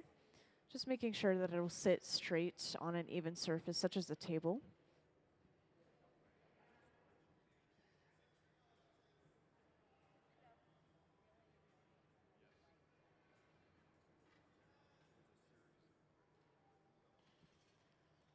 So now the foot of our piece is pretty much done. What we need to do next is attach a punty to the center of the bottom of our foot, which once again is a second pipe with a little clear attachment on the end.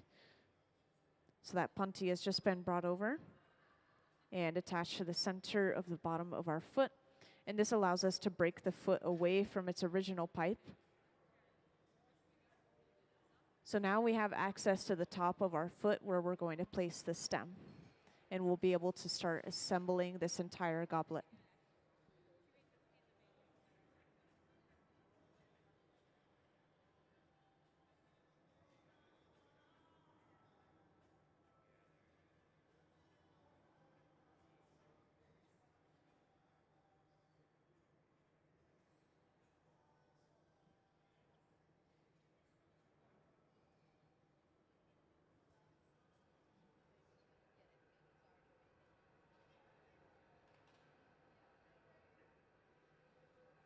And yes, we already do have the components for the stem and the bowl of our goblet inside of the garage.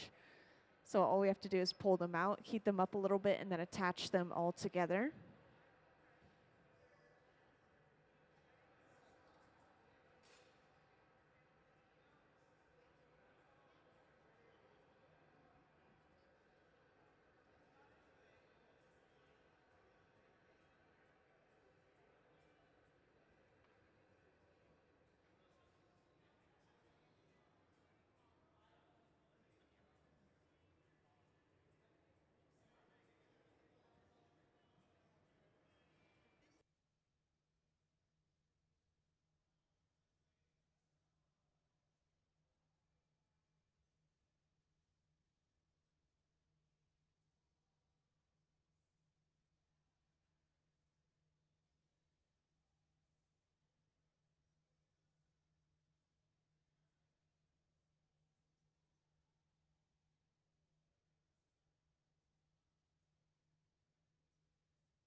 So we've just brought over the stem to our goblet, which you can see it has been perfectly handcrafted by James Mongrain himself. This was done in the hot shop today. None of these pieces were made beforehand. They were all made during this same period of time. They've just been resting inside of the garage to stay warm until we're ready to use them. And this is a dragon stem.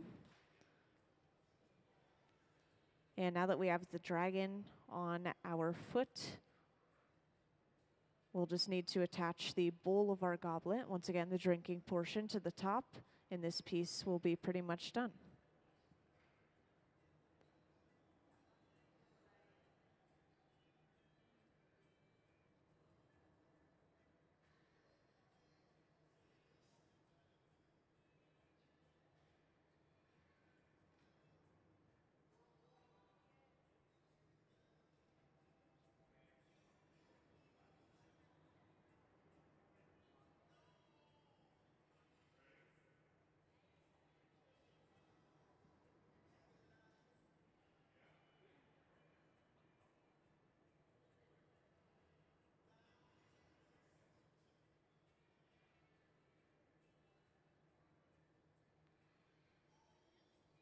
And to finish our goblet off, a single bit of clear is brought over and attached to the very top of our stem. And then our bowl is quickly brought over and placed on top of that hot bit of glass, basically acting as a bit of glue.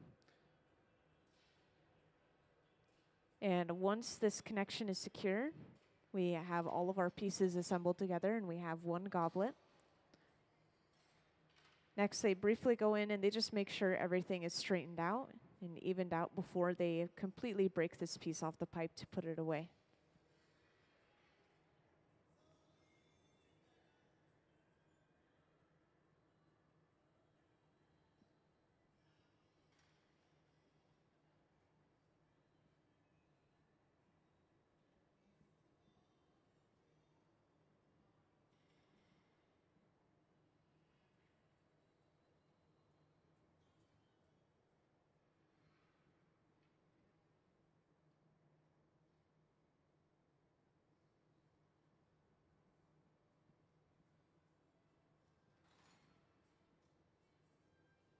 And to break this off, this should be as simple as tapping a wooden paddle against the pipe. And let's give them a round of applause for finishing that goblet.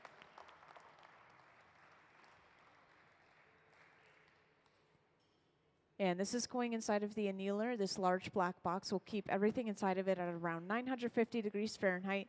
And with the press of a button, everything cools down all at once overnight, preventing thermal shock. So we won't see that piece until tomorrow.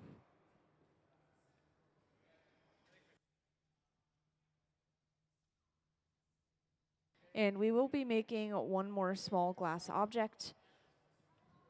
I want to remind everyone that if anyone has any questions, please feel free to raise your hand and let me know. And could I actually have the Meet the Artist video for James Mongrain, please? I am Jim Mongrain. I am from International Falls, Minnesota. I have a glass blowing studio in Mukilteo, Washington. Well, I think when I first started blowing glass, I was really interested in making goblets. And it was just because of how difficult they seem to be, and they are, and trying to, get it as perfect as I could.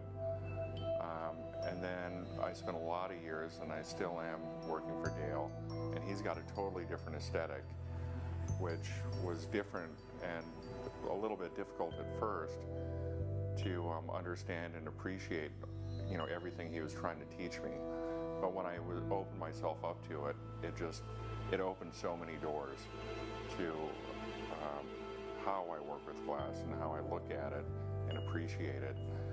And so this series in particular really involves like Dale's influence, and Lino with the cane and the vessels, and Pino, of course, with the sculpting. So I'm really, that's what's exciting for me, is trying to tie everything I've learned into this one project. I've started this new series thanks to George Strumpel, who I've seen at the Chihuly Boathouse for years and years, and so I've known him for a long time. He was interested in recreating some old Venetian glass, particularly Salviati, maybe mid-1800s, and I tried the best I could to recreate them. After that, it kind of sparked an interest in making some of these pieces more of my own a little bit. So I would go through all of these books, and there's a handful of great ones dealing with old Venetian glass. And it's always been an interest. And using a lot of the techniques that I've learned from Lino and Pino, and Dale for that matter, I'm trying to bring all of this information into this series from these particular three guys. And I've been blowing glass for about 30 years, so I'm trying to utilize all of this information into this one series. And thanks to George, I'm able to really experiment and produce three different series, which I'm working on right now, one of which is here at the Museum of Glass. We basically focused on these animals for goblet stems, very traditional. Seahorses, dragons, dolphins, swans. So I'm trying to supersize these animals and use them on the sides of vessels and for lids, and mostly drawing from the stems of these pieces that I've been making for a lot of years, and just trying to make them bigger and configure them in different ways. Last flash. There's so much more to learn, and that's the one thing I love about glass, is that you can always learn more. And you know, I'm very grateful to have a lot of friends involved with glass and mentors to look up to and ask questions to. And of course, coming here to the museum, you have a very supportive team and very skilled glassmakers. So it's a pleasure to come and work with the crew here at the museum.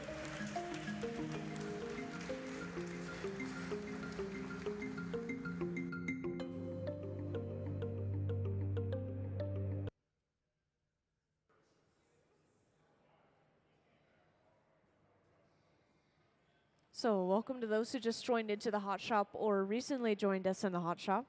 At the center bench, we have James Mongrain, our visiting artist for today, and he's currently working on making some goblets. Right now, we are getting started on the bowl portion of our goblet, which is the drinking portion.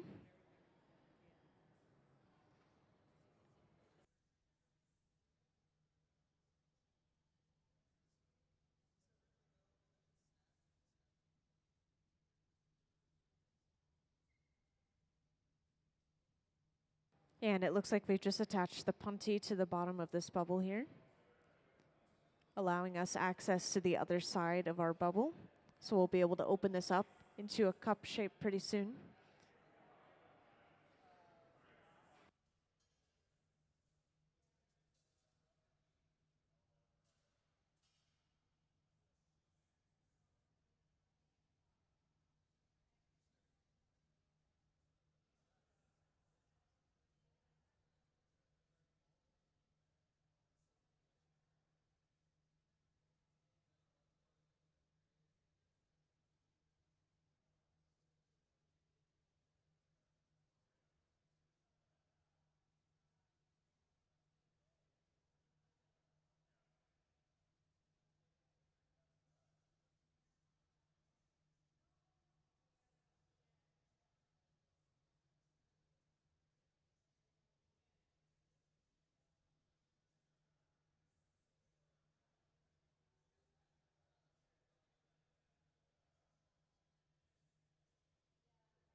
And for the few who just joined in, right now we're currently working on making some goblets, which once again are these fancy little cups that you see on our front pedestal over here. And these were all made by our visiting artist himself as well, James Mongrain. And he's the one working at the center bench currently. And we're continuing to follow along with this theme that we have here, which is this gold foil inside of the body of the piece, or gold leaf, I should say. And then we have all of these different sculptural elements for simply the stem itself. And then, of course, we just assemble the rest of the goblet as we would any other goblet, with the bowl, the drinking portion, and then the foot, our blown foot. And right now we're just working on the bowl portion of this piece. Once again, the drinking portion here. And this has just been opened up.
So we've just finished that bowl portion. This has been brought over to the garage, which is this large silver box here. Once again, this will keep it nice and warm at around 1,000 degrees Fahrenheit. And at this temperature, the glass is not going to change shape or melt at all, but it's just going to make sure that it doesn't crack or break from thermal shock.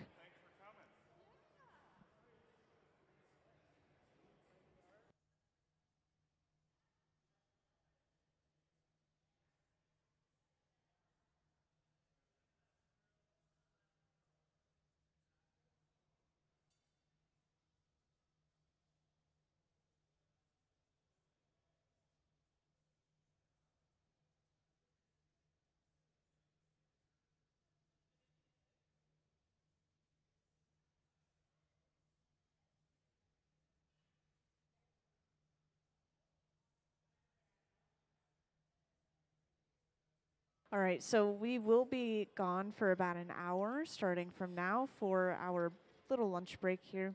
And then we'll be back about an hour from now once again. Just keep an eye on the time. That'll be posted on the screen up above the hot shop. And then we'll blow glass until 5 p.m. once we are back. So we'll see you again.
So welcome into the hot shop, everyone. As you just saw, or may not have been able to see because it was kind of far away, we've just created the stem of one of our goblets. And I want to relate these to what we have on this front pedestal right here. We are continuing to work on some goblets of this same theme here. And these goblets that we're creating right now specifically are supposed to have these little seahorses as the stem, basically. And today, if you didn't already know, this is the second day of Goblet Week. So during this entire week, starting yesterday, we will have a different visiting artist coming in and creating a variety of their own goblets. And today we have James Mongrain, the man who's sitting down and working at the center bench. He is our visiting artist today. And he is actually a local artist based in Seattle. He's been working as the lead gaffer for Dale Chuli since 1998. And he's been working with glass for around 37 years. And for his style of artwork, he, of course, as you could see, has a lot of Venetian-inspired glassware and Venetian-style glassware. And could I have the slideshow of some other artwork of James Mongrain's, please?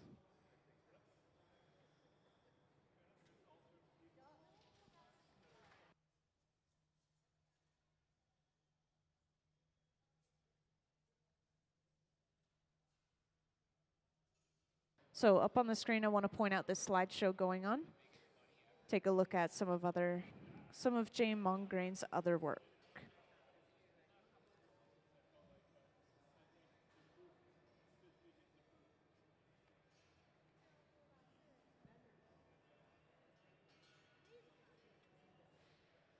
And the slideshow is stuck on this slide.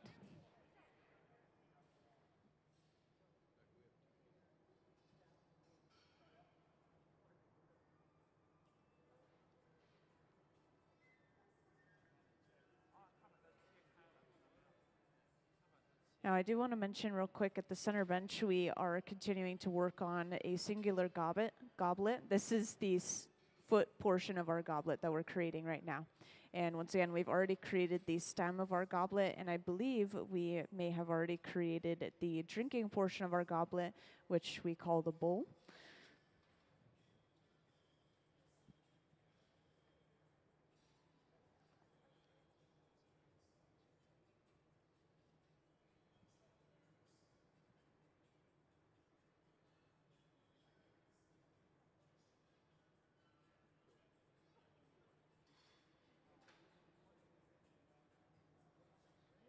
Now, for some of you that haven't been in a hot shop before, possibly, I just want to point out our glass furnace, this large tank with the closed door in the back. This is where we're getting all of our clear molten glass today. And it can hold up to 1,000 pounds of clear molten glass, and it stays at a very steady 2,100 degrees Fahrenheit. So right now we're bringing over a second pipe with a little clear attachment on the end. This is the punty. And the punty is attached right to the center of the bottom of our piece. And this allows us to break the piece away from its original pipe. And this will just give us access to the other side of the piece. So in this case, we now have access to the top of our foot, and we can start to add the stem to it.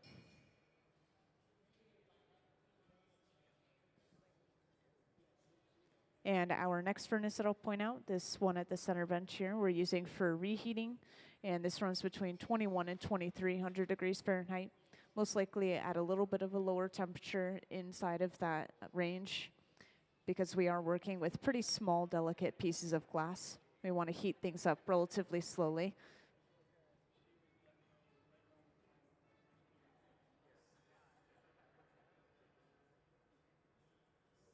And just now a small bit of clear has been brought over, and this is turned into a little disc right at the top of our foot.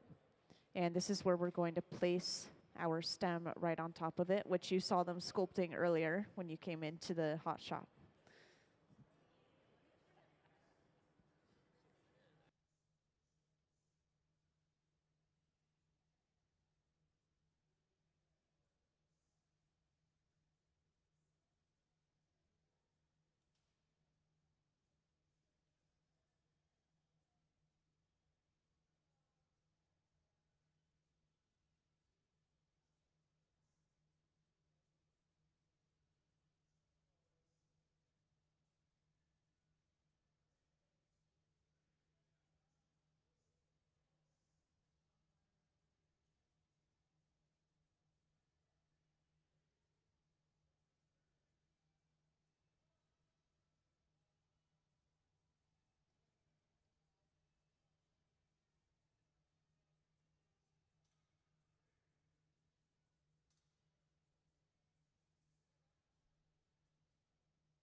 So after adding one small bit of clear glass, the stem is very quickly brought over.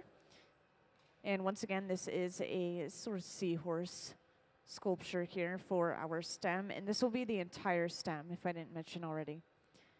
And on top of that, we are continuing to use gold leaf to give our pieces a little bit of color. So same thing with all of these pieces on the front pedestal here. Each of the sculptures are colored using gold foil on the very outside of the glass. And the same thing applies to this piece at the center bench here.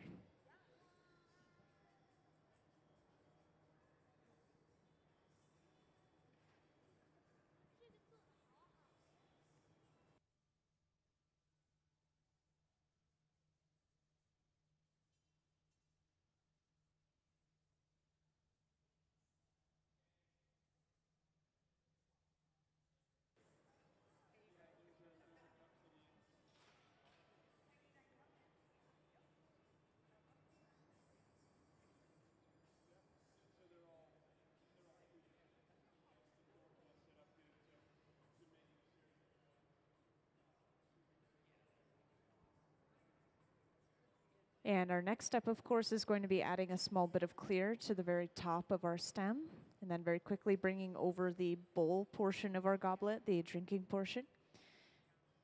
And this will be pretty much our final step. So once again, this small bit of clear is attached to the very top. And then quickly, the bowl of our goblet is brought over and attached right on top of that fresh bit of hot glass.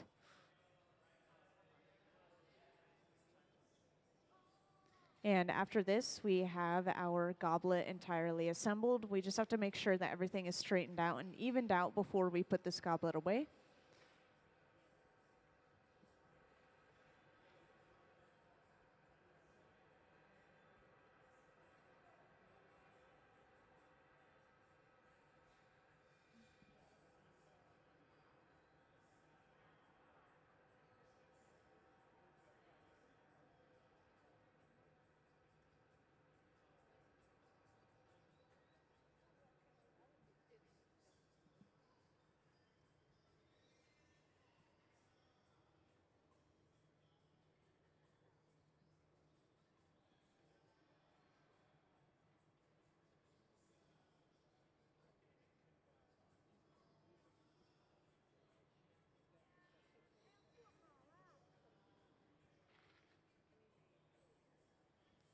And to break this off, they simply tap the pipe. And let's give them a round of applause for finishing that goblet.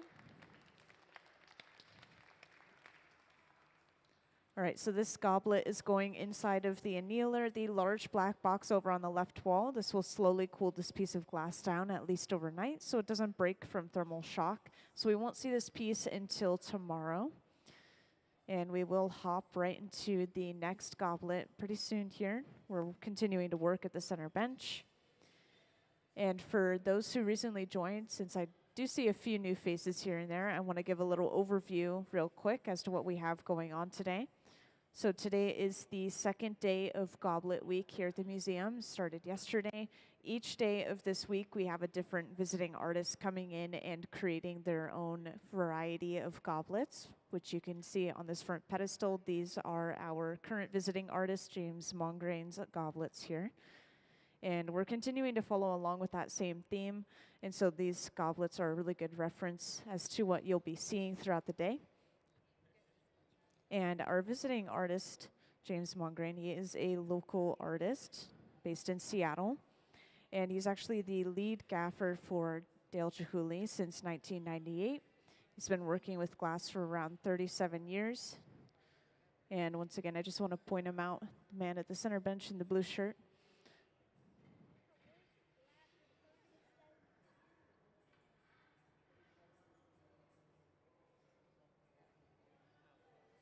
And something important I should mention as well, during the Goblet Week, we're actually going to have a raffle going on.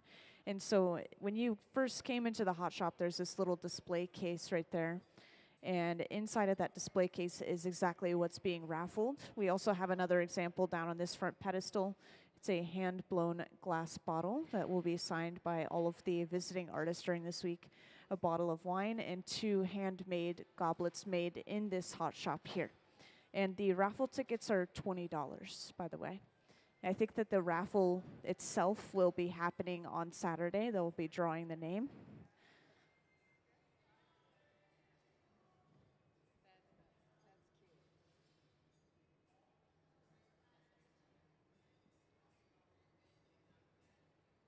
And at the center bench, we are getting started right away again with the bowl of our goblet, the drinking portion of our goblet.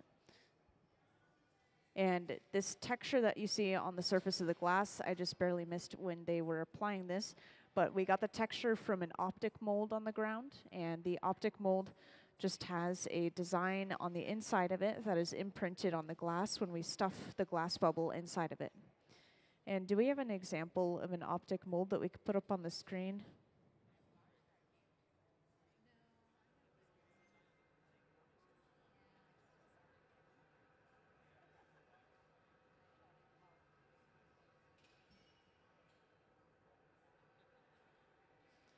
Do we have an example?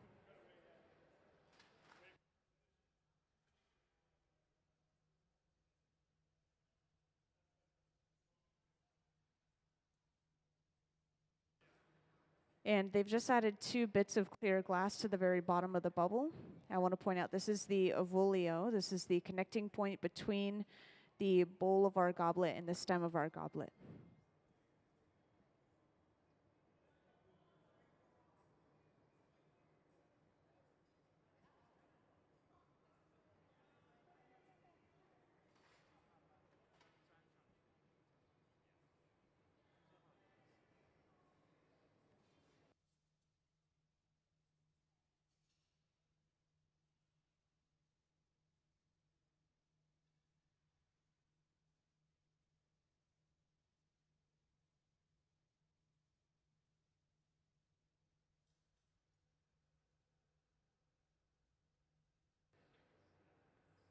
And next they attach the punty to the very center of the bottom of our Avolio, the punty being a second pipe with a little clear attachment on the end. And this punty will let us break the piece away from its original pipe, and this will give us access to the other side of the piece. And so after breaking that bubble away from its original pipe, this leaves us with an opening into the top of it. We can start to open this up and flare it out into that finished bowl shape.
And I want to point out this cone-shaped tool real quick.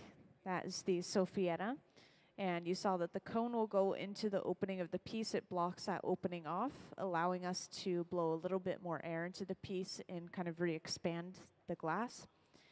And we will frequently use this for actually many different blown pieces, usually to reinflate the shoulder of a piece. And it just makes opening the bubble up a little bit more of an even and quick process.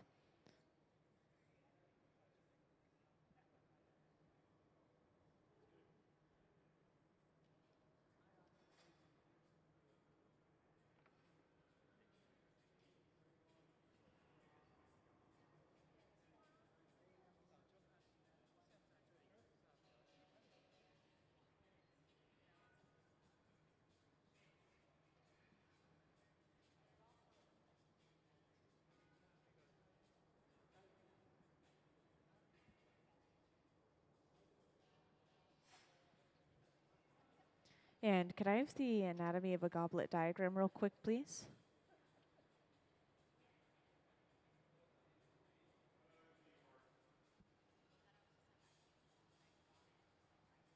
Thank you. So up on the screen, I just wanted to point this out very quickly. Just the standard anatomy of a goblet. So this is what you would see in some more standard goblets. Right now we have the bowl and the Avolio being connected to the pipe at the moment. Thank you.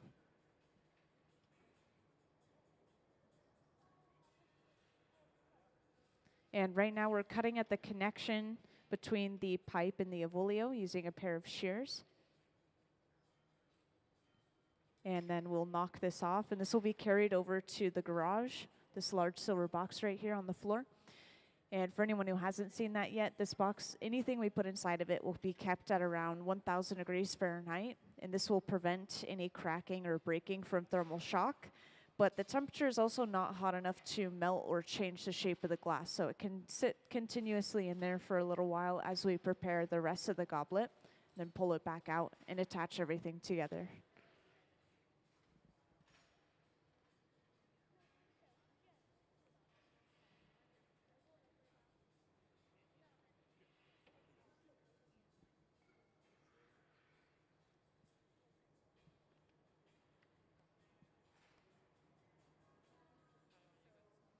And it looks like next we're getting started on the stem of our goblet, which once again is going to be all these different figures that have been sculpted as the stems themselves. And the previous one we made was a seahorse, and so this one may be that same kind of goblet, just kind of going with a theme. And with this close-up view, you can really see the gold foil, or the gold leaf, I mean, on the surface of the glass. And once again, this is the only color that we're using inside of our glass today.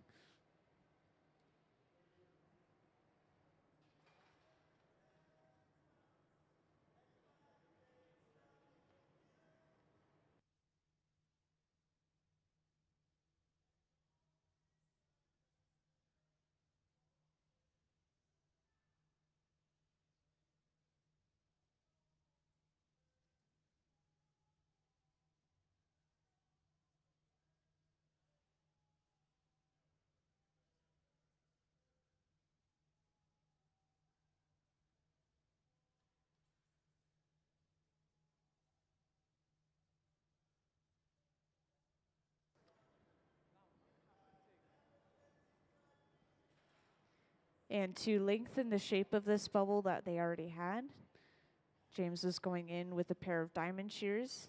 The blades come together to create that diamond shape. And because of the blades coming together to create that diamond shape, it's able to hold onto the glass almost like a handle, and we can continue to stretch and even twist the glass using those diamond shears.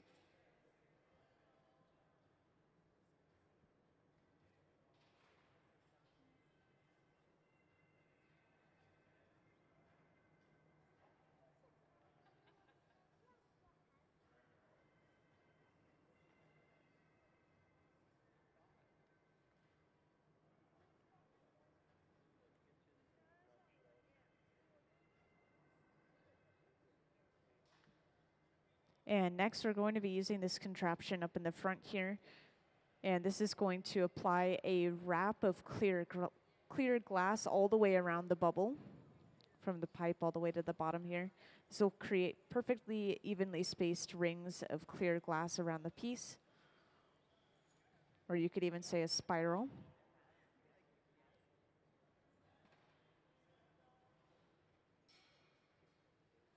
And this is something that you could technically do by hand, but using this technique up in the front here allows you to get these really tight, evenly spaced wraps around the glass instead of having to try to do that manually at the bench. And to continue to shape this into our seahorse, we'll next continue to twist this glass. And this will create the tail of our seahorse.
And it looks like we're done with the lower half of this sculpture. So next we've attached a puntee to the very bottom of this sculpture.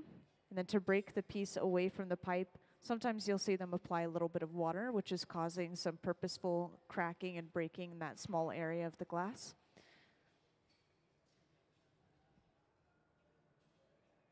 And now we have access to the top side of our sculpture, so we could finish off the upper body and the head of the seahorse.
Something I actually haven't gotten to mention yet today is that today is actually third Thursday of the month. And every third Thursday of every month, we do have a late hour opening. So we're open till 8 p.m. tonight. And from 5 to 8 p.m., it's actually free admission. So you guys could stick around later into the night, and we'll actually have a different group coming down onto the hot shop floor.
Yeah, so something I didn't get to point out as well is that we've attached these little pieces of glass called Marini to the sculpture itself.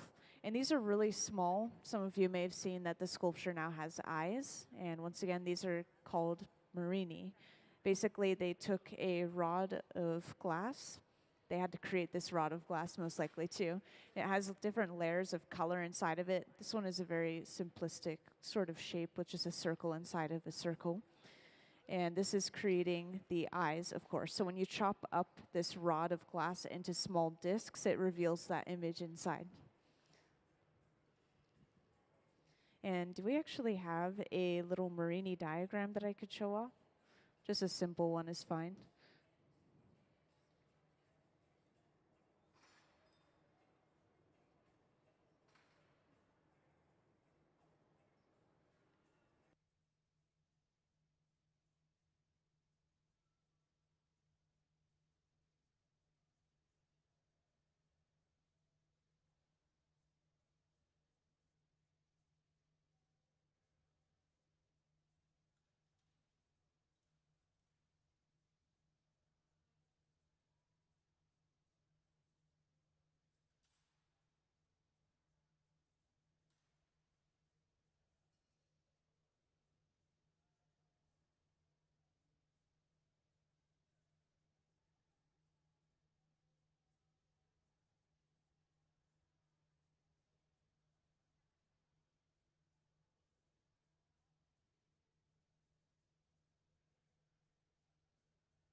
So each of these bits that we're bringing over are all different sculptural bits. And to get the texture on the glass, we're just using these very specific clamps to squeeze the glass and get those almost ridged or ribbed texture across the surface of the glass.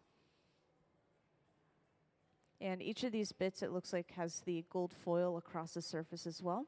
Just continuing to make sure that that color is consistently throughout the sculpture.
And it looks like we finished this sculptural stem here.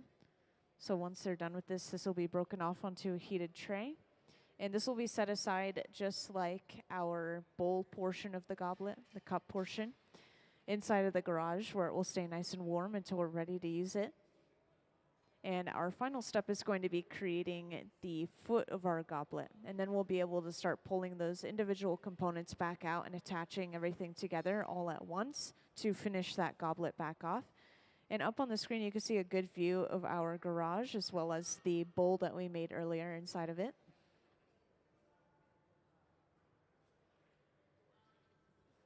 And right back to working at the center bench, starting the foot for our goblet. So this is just going to be a little connection point between the foot and the stem of our goblet that they're creating right now.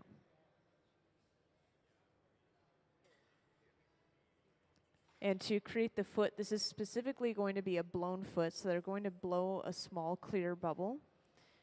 And they can choose to apply texture to this bubble like they did the bowl, or they can leave it plain.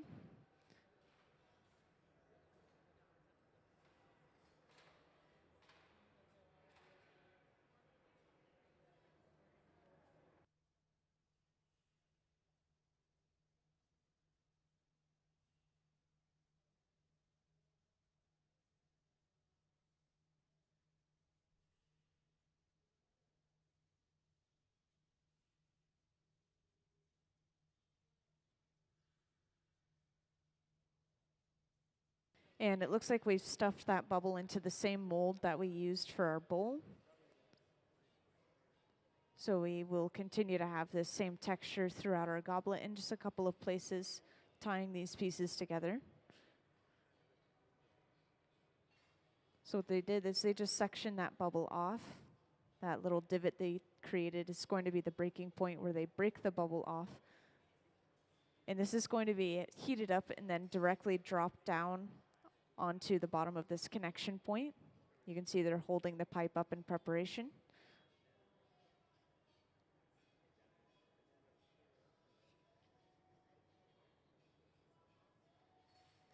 And after cutting that bubble off, they just need to be able to open this bubble up now to be able to flare it open into a foot.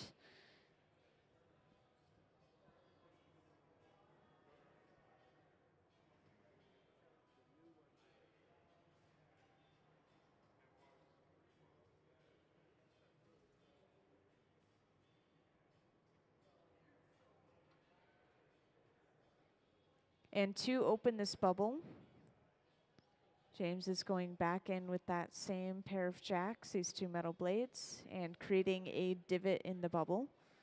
When they break this little end piece off, this will leave them with an opening into the larger section that remains.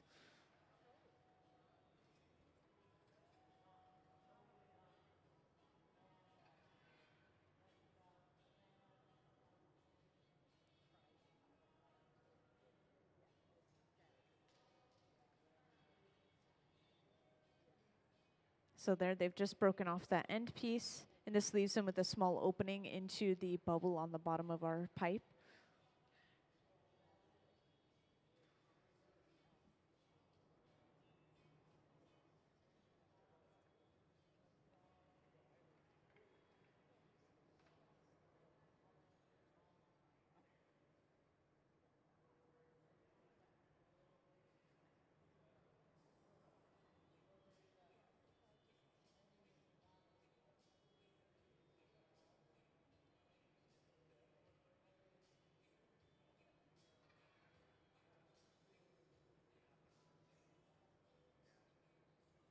And to flare this open, we're going back in with that same pair of jacks.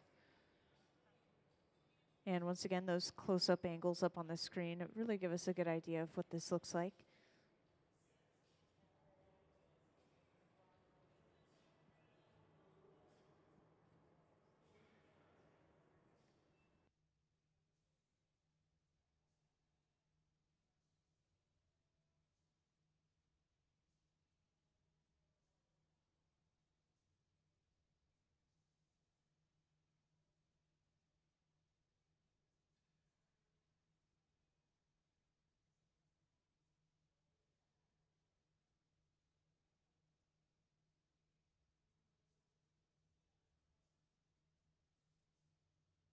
And this is sandwiched between a wooden paddle and the same pair of jacks, perfectly evening and flattening that foot out. And once they are done with the foot, they'll attach a puntee to the center of the bottom of the foot. And some of you may remember the puntee is basically just a second pipe with a little clear attachment on the end. And this will allow them to break the foot away from the pipe that it's on right now.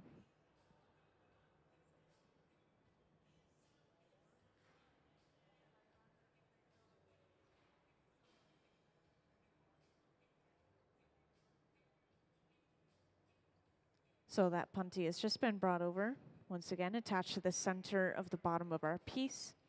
And then we'll be able to break the foot away from its original pipe.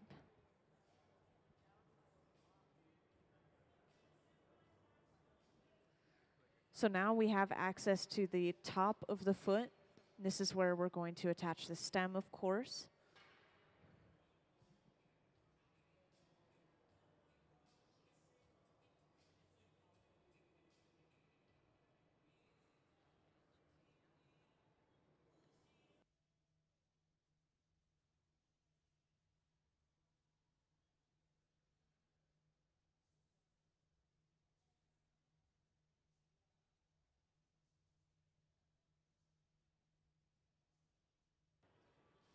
This small bit of clear that was just wrapped around the connecting point that we're going to attach the stem to. This is just being flattened out into a little bit of a disc.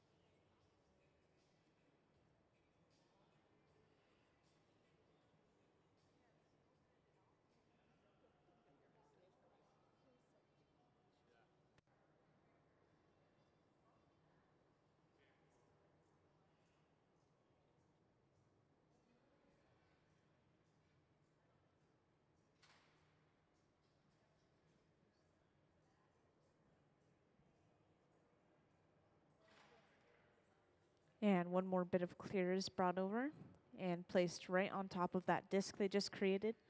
And while this is still very fresh and hot, the stem itself was brought over and attached right on top of that fresh bit of clear.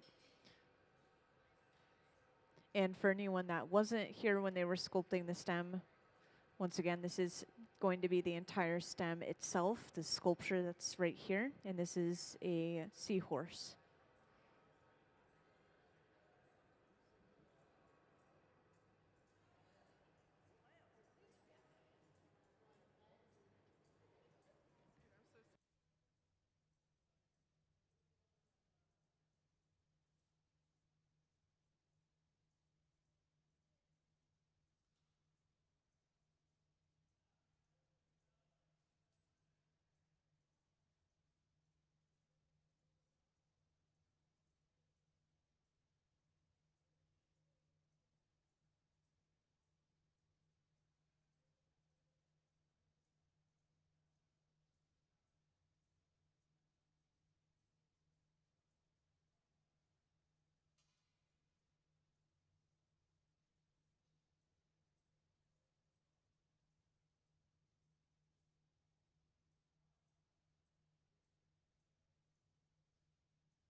And this is the final step in assembling the majority of our goblet. So another small bit of clear is attached to the very top of our stem this time.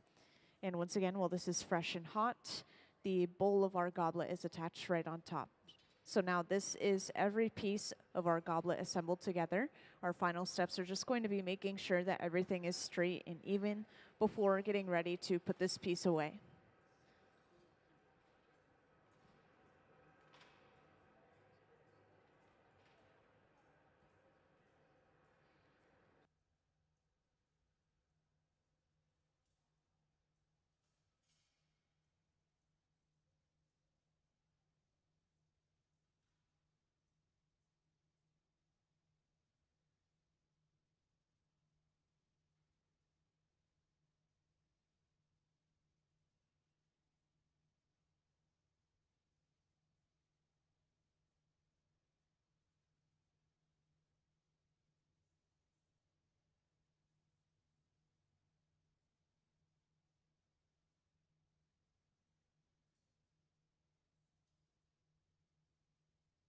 And it looks like they finish adjusting that piece, so they knock it off. And let's give them a round of applause.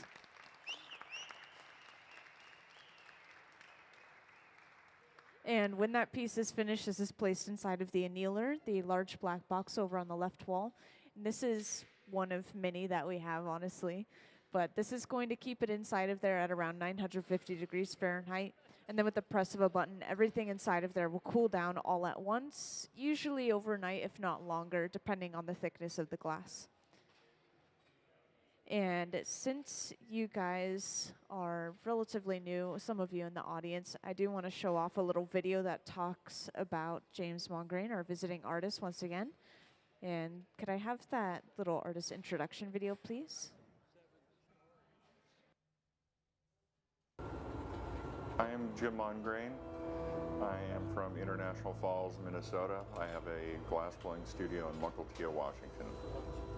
Well, I think when I first started blowing glass, I was really interested in making goblets. And it was just because of how difficult they seem to be, and they are, and trying to, get it as perfect as I could.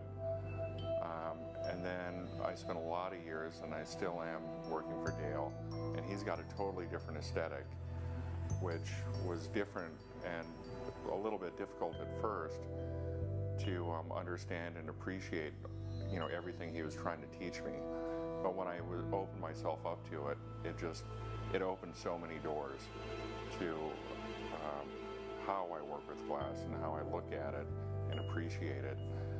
And so this series in particular really involves like Dale's influence and Lino with the cane and the vessels, and Pino, of course, with the sculpting. So I'm really, that's what's exciting for me, is trying to tie everything I've learned into this one project. I've started this new series thanks to George Strumpel, who I've seen at the Chihuly Boathouse for years and years. And so I've known him for a long time. He was interested in recreating some old Venetian glass, particularly Salviati, maybe mid-1800s. And I tried the best I could to recreate them. After that, it kind of sparked an interest in making some of these pieces more of my own a little bit. So I would go through all of these books, and there's a handful of great ones dealing with old Venetian glass. And it's always been an interest. And using a lot of the techniques that I've learned from Lino and Pino, and Dale for that matter, I'm trying to bring all of this information into this series from these particular three guys. And I've been blowing glass for about 30 years, so I'm trying to utilize all of this information into this one series. And thanks to George, I'm able to really experiment and produce 3 different series, which I'm working on right now, one of which is here at the Museum of Glass. We're basically focused on these animals for goblet stems, very traditional: seahorses, dragons, dolphins, swans. So I'm trying to supersize these animals and use them on the sides of vessels and for lids, and mostly drawing from the stems of these pieces that I've been making for a lot of years, and just trying to make them bigger and configure them in different ways. Last flash.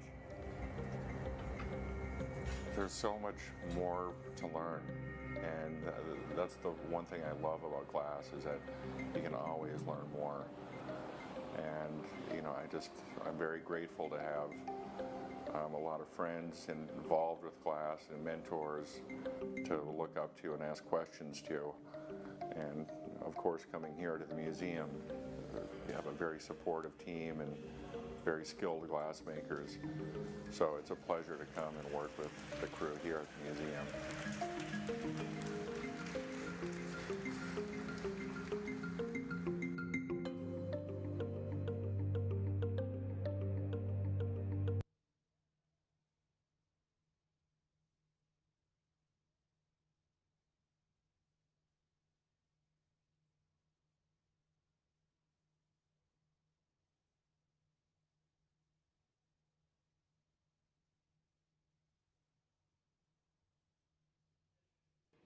And it looks like we've gotten started on our next bowl already.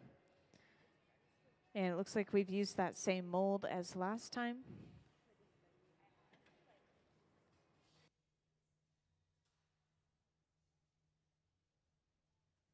So it's kind of hard to describe the shape of this mold that they used, but as you can see, it's created a pattern almost as if there's a bunch of little diamond shapes across the surface of the glass. And this mold that they use is called a pineapple mold. And it has all these little inward-facing square spikes that kind of poke into the glass. And so if you were to feel the texture across the surface of this glass, it would have all these little divots across the surface where that mold was pressed into the glass. And they use this pineapple mold to get air bubbles inside of the glass too sometimes, perfectly evenly spaced air bubbles. You'll see it sometimes in the Museum of Glass gift store.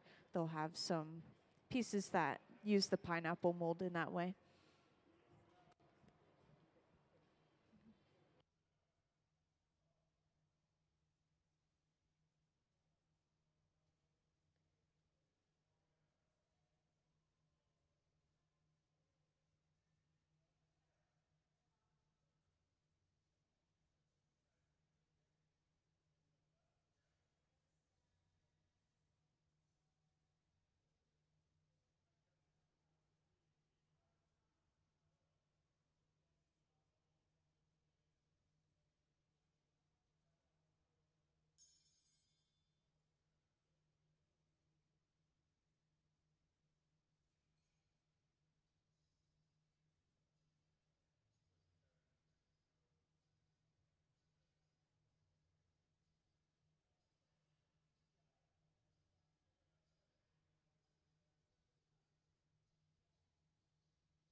And now that we've heated up the front of this bowl, James is able to go in with a pair of tweezers and pinch and pull the opening away from the rest of the bubble before going in with a pair of shears and just trimming all of this excess glass off.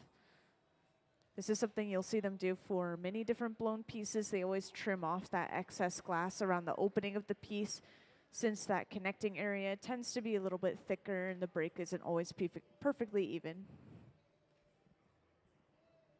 And now that we've trimmed off that excess glass, we'll be able to just go in normally and completely flare this open as far as they want this cup to be opened.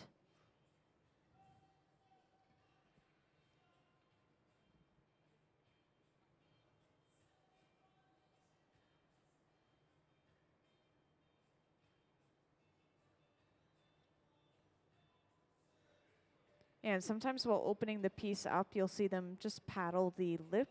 And this is them just pressing a wooden paddle against the opening of the piece, making sure that everything is completely smoothed out, especially after cutting glass off. You want to make sure there's no sharp ends that remain and everything is smoothed down.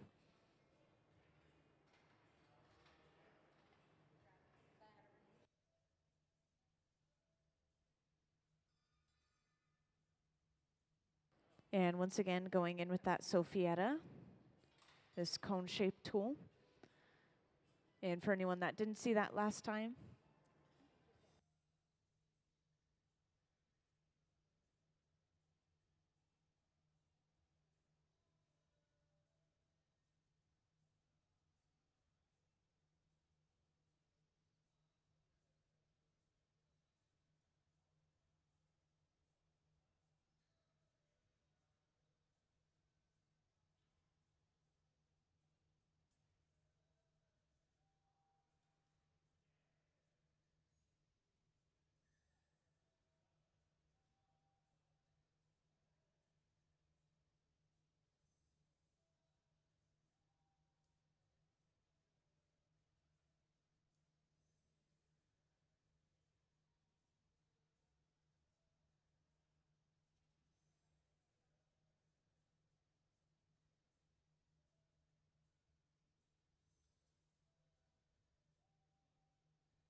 and again, before cutting this piece off of the pipe, they'll usually go in and torch any weak connections that they have, as well as the area that they want to cut off. And today, since we're working with such small pieces of glass, we're just using this really small MAF gas. But usually we would be using these larger handheld torches that are hooked up to propane and oxygen tanks.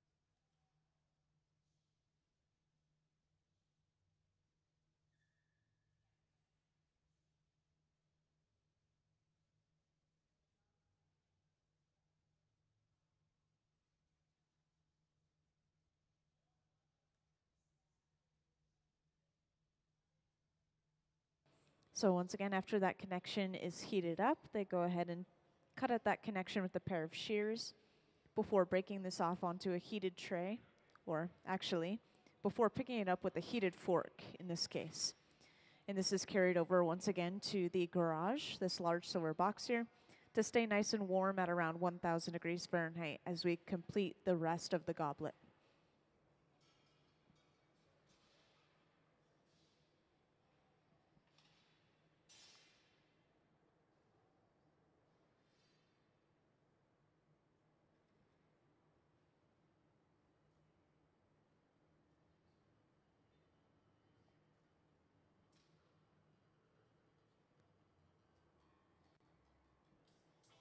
And if I didn't mention already to anyone new in the crowd, I just want to mention, if anyone has any questions, feel free to just raise your hand and I'll come right over.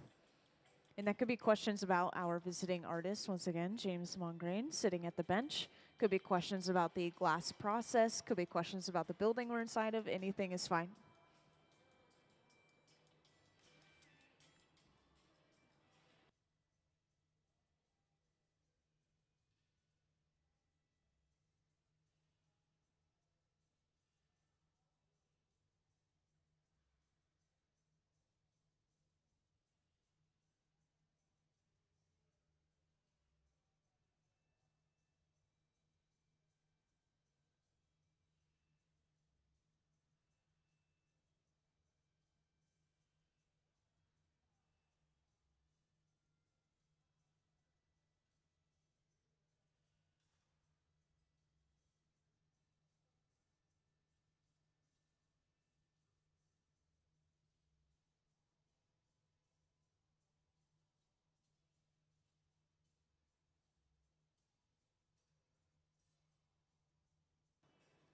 And it looks like we've moved right on to making the foot for this goblet.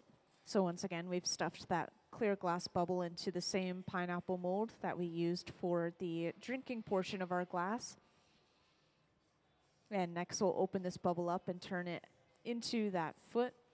And it looks like for this foot in particular, just basing it off of the patterns I've seen so far today, we will attach a punty to the bottom of this foot and then just start to build the stem directly on the foot itself instead of making it separately. Don't hold me to it though, I'm not entirely certain yet.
So once again, we've attached the punty to the center of the bottom of our foot and broken that foot away from its original pipe, giving us access to the top side of our foot.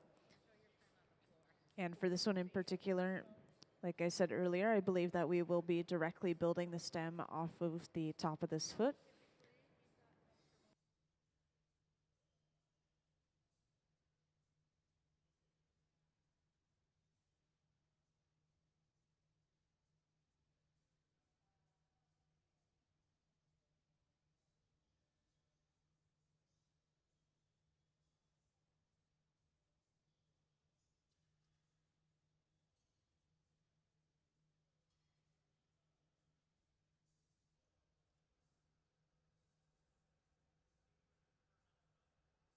So right after gathering that fresh gather of clear, this is rolled over top of some gold leaf that's inside of this small black box. And once again, this is the only color that we're using for our pieces today is this gold leaf.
And just like many parts of our goblet, this is dropped right on top of that foot.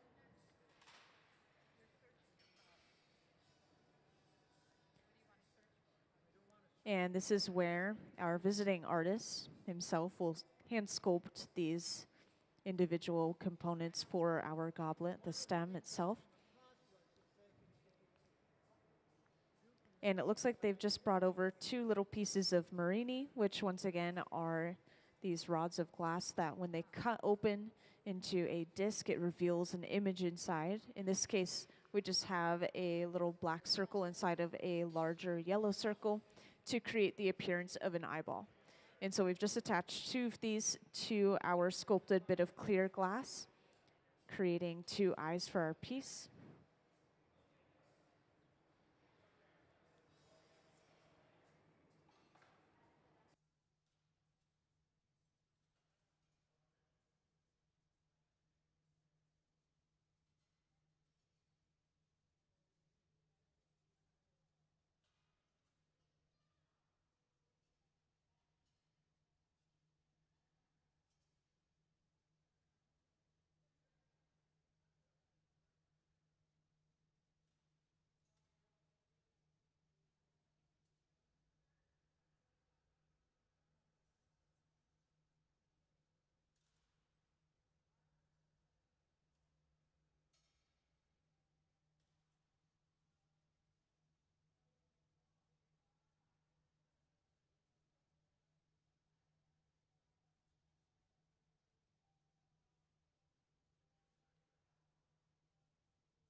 And since we already have the foot assembled to the bottom of this stem here, all we need to do is attach the bowl portion of our goblet to the very top of it all, and this piece will be pretty much finished off.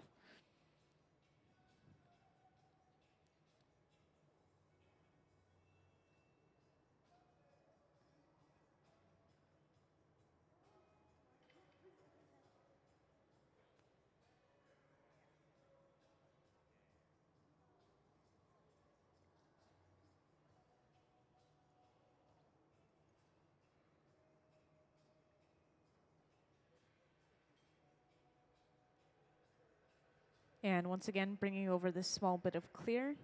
This is attached basically as a glue bit. So this is going to glue the stem and the bowl of this goblet together.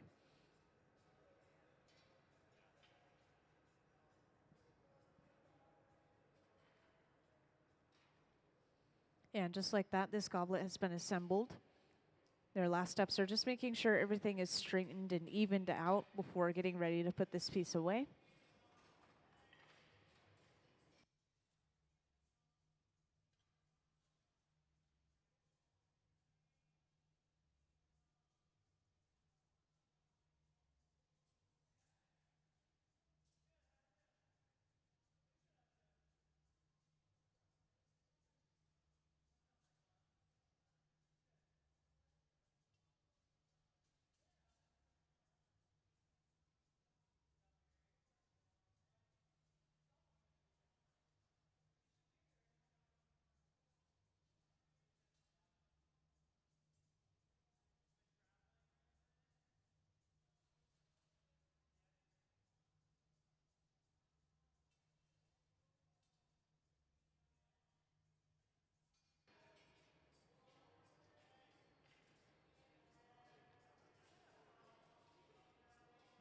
And to straighten a goblet out, you'll usually see them using wooden paddles to do this. As you may know, wood is a very insulating material. So when we touch hot glass with a wooden tool, it's not really going to suck a lot of heat out of the glass. It'll help prevent that thermal shock.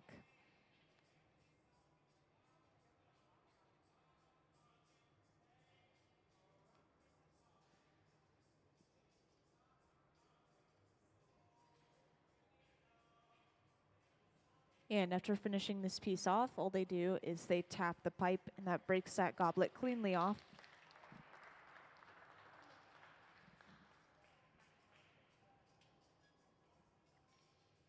And once again, whenever we finish any piece, this goes into the annealer, the large black box over on the left wall. This will slowly cool that piece of glass down, at least overnight, so it doesn't break from thermal shock.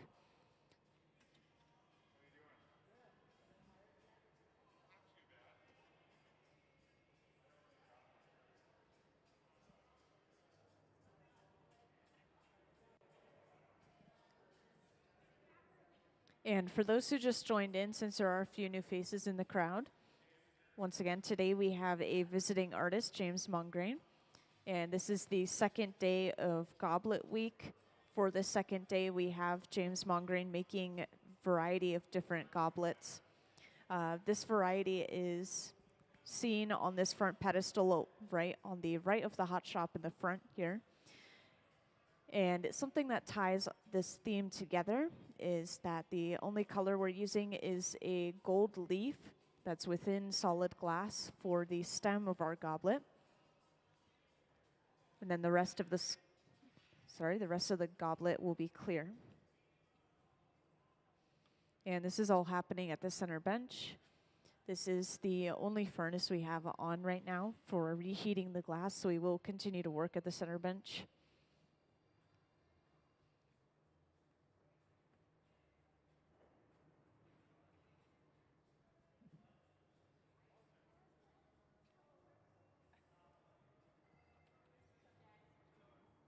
And our visiting artist of the day has just temporarily disappeared, so I'll make sure to point him out as soon as he comes back on the hot shop floor.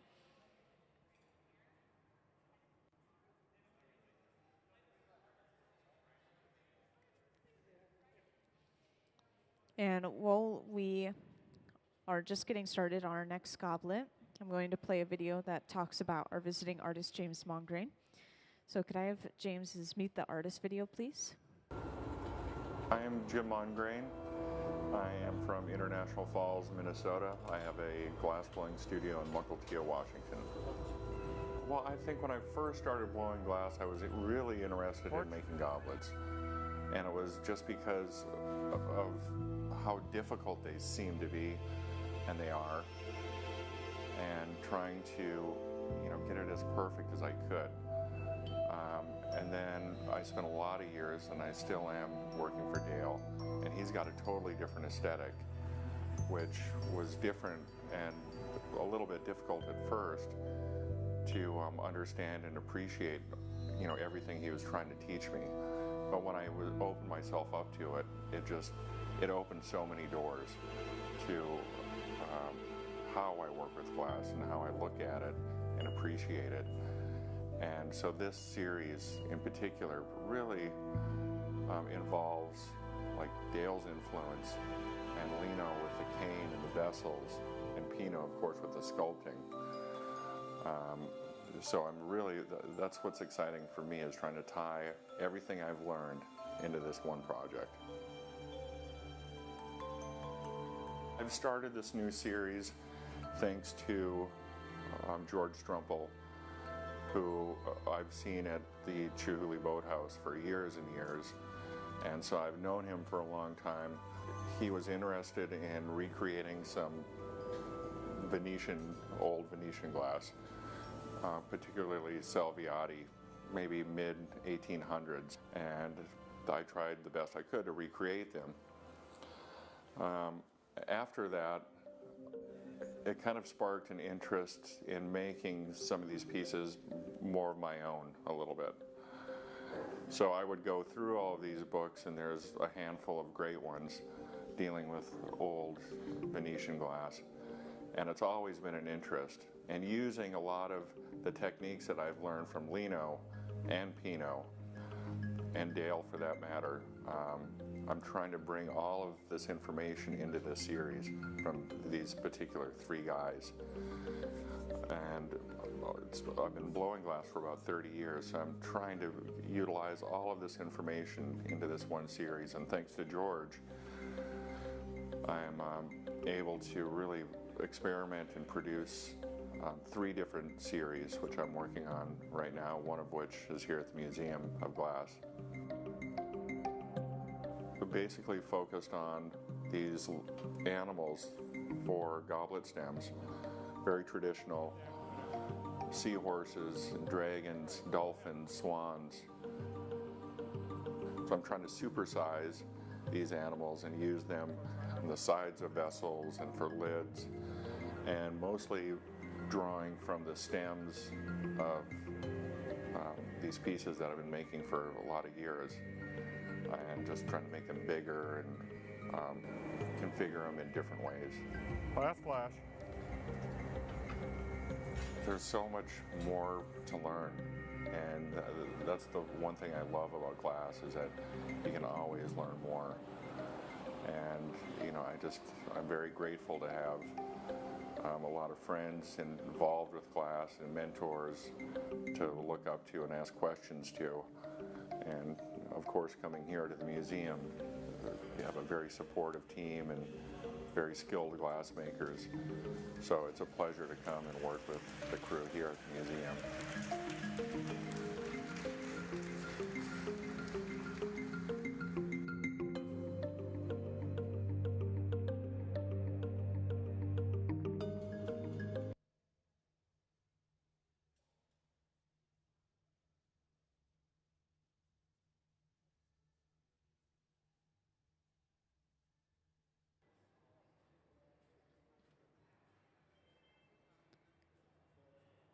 All right, so once again, we have our visiting artist down at the center bench currently, James Mongrain.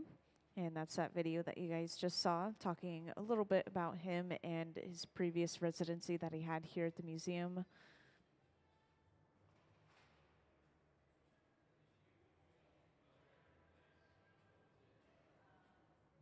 And it looks like right now we are getting started on the bowl of a goblet. This is the drinking portion of that goblet.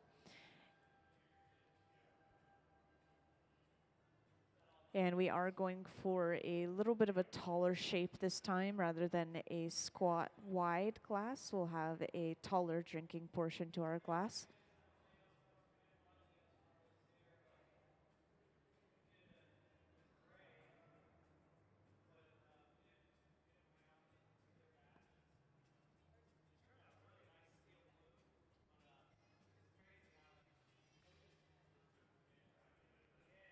And for those who haven't seen it already, in the back right of the hot shop there, this is our glass furnace, a large tank with the closed door. And inside of this furnace, it can hold up to 1,000 pounds of clear molten glass, and it stays at a very steady 2,100 degrees Fahrenheit. So the temperature of that freshly molten, kind of honey textured glass is 2,100 degrees Fahrenheit. And then the furnace that we have at the center bench usually runs a little bit warmer at around 21 to 2,300 degrees Fahrenheit. Today it's probably a little bit on the lower end just because we are working with some thin pieces of glass. We don't want to heat anything up too quickly so that we lose control of it.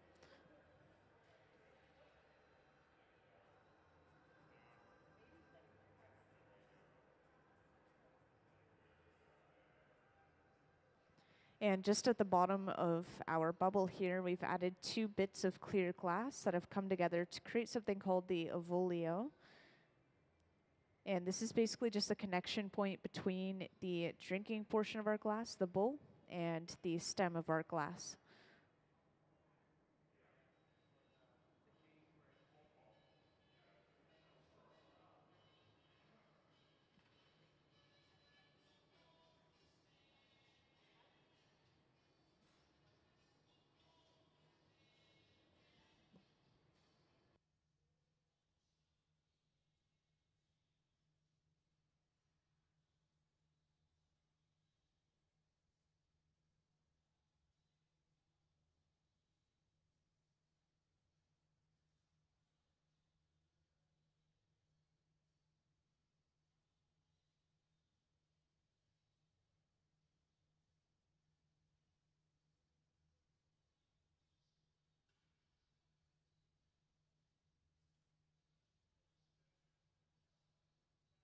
And just there, we've attached a punty to the bottom of our Avolio, that connection point once again. The punty is just a second pipe with a little clear attachment on the end. It allows us to break the piece off of its original pipe. So now we have access to the other side of our bowl, and we can start to open this up and flare it out.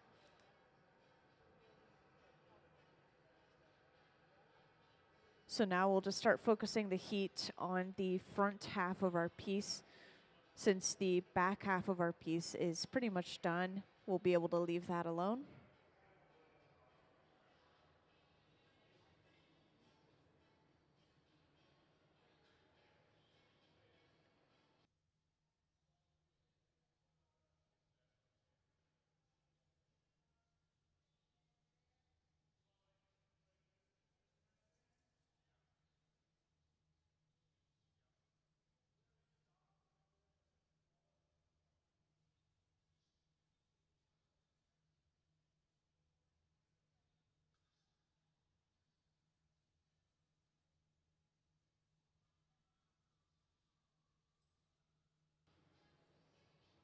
And right here, they are sectioning off a little area of this glass cup. And this is all excess glass that they'll break off using a pair of diamond shears, which you see right here.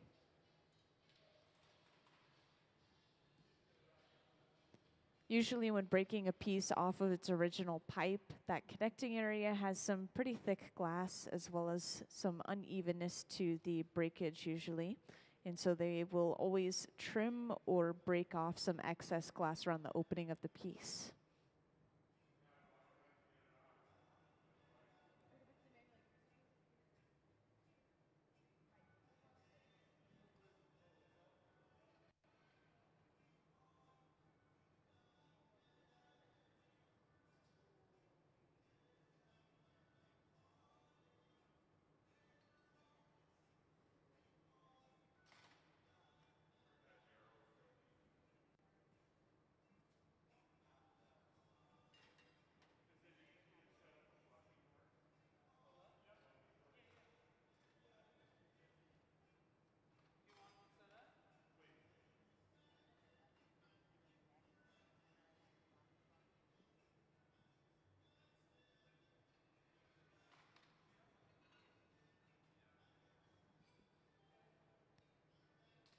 And this cone-shaped tool that was just briefly used, I know we didn't have a great view of it, but this is the Sophía, and the cone of the tool will block off the opening to the piece, and it allows them to blow a little bit more air into the piece overall and kind of expand that bubble, thin the walls out.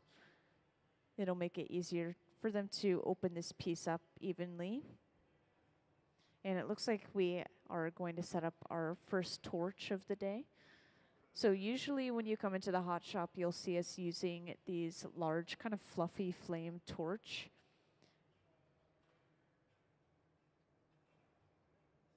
And today so far we haven't really had a need for this torch since we are working with such small pieces of glass. We only needed a small focused flame coming from our little MAF gas on the bench. But this time we will be using this large fluffy flame.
And it looks like we have finished the bowl for this goblet. And so once again, this will be broken off onto a wooden paddle and then picked up with a heated fork and then carried over to the garage. Once again, this large silver box here. This will keep that piece of glass nice and warm at around 1,000 degrees Fahrenheit. This will prevent that glass from breaking from thermal shock or from cooling too quickly. And so now we'll be able to get started on the stem of our glass. And sometimes they'll create the stem first and set it aside, then create the foot. Sometimes they'll create the foot first and then build the stem off of the foot. So we'll see which one they choose this time.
Now, the center bench, I want to point out that they took some solid clear glass, and they, of course, did apply that gold leaf to the outside of it.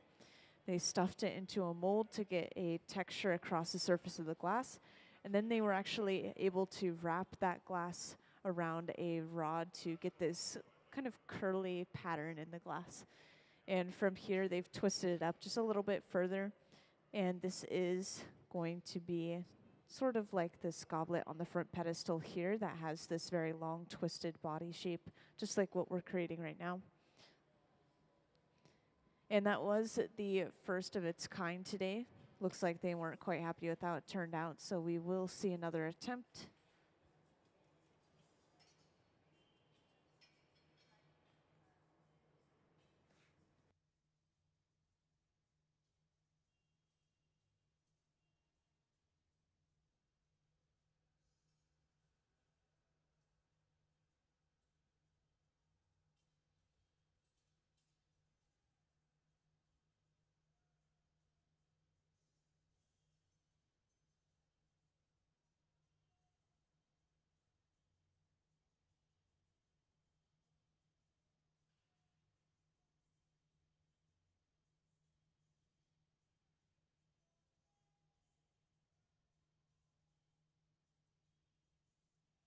So once again, we've gotten some fresh molten clear glass, and we rolled this in that gold leaf. And then we've stuffed it into an optic mold on the floor, which once again can come in a variety of textures, but this time we just have these ridges across the surface of the glass. And this is being stretched and twisted at the same time to further alter that pattern before being wrapped around another metal rod to once again give it that curly shape.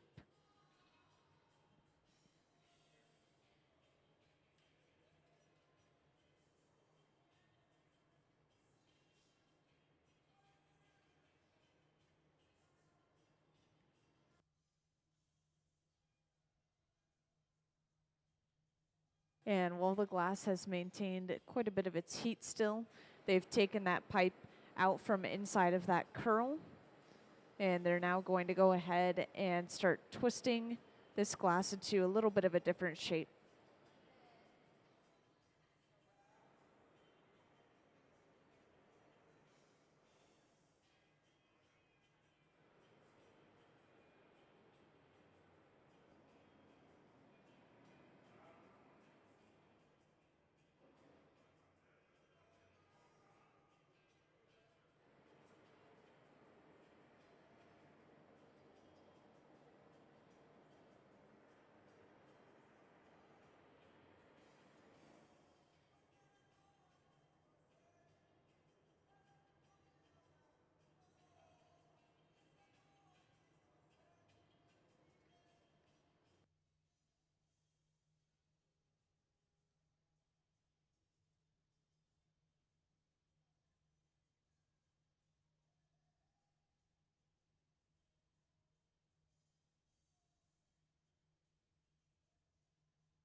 And once again, the punty, a second pipe with a little clear attachment, is brought over and attached to the opposite end of our piece, allowing us to break the piece off from its original pipe. So it looks like they are happy with the shape of the stem and continuing to move on.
And if you're wondering what was on that tray there are these little pieces of Marini, which once again have an image on them basically. So it's just a black glass that's been surrounded by a sort of mustard yellow glass. And this is creating the appearance of an eye. And so they've just picked up 2 of these on either side of the head of our sculpture so far. They're going to continue to alter this sculpture, but they have just added the eyes. And up on the screen, you can see a really good view of those eyes now.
So the solid sculpture is going to turn out to be a long-bodied dragon. And once again, this is going to become the stem for our goblet. We already have the bowl of our goblet created, the drinking portion, and this is set aside in the garage, the large silver box once again, keeping that glass nice and warm as we create the stem and the foot of our goblet.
And next we'll start bringing these small bits of clear glass that have also been wrapped in gold leaf to create the other parts of the dragon, such as the wings and any other sculptural details that need to be added, such as the tail maybe.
So we've just finished the stem for our goblet. Once again, setting this aside in the garage to stay warm at around 1,000 degrees Fahrenheit. And next we'll prepare the foot for our goblet. We'll be able to pull the stem back out and attach it to our foot. And then finally attach the bowl portion of our goblet to the very top and finish the entire goblet off. So at this point we are getting pretty far along in our process here.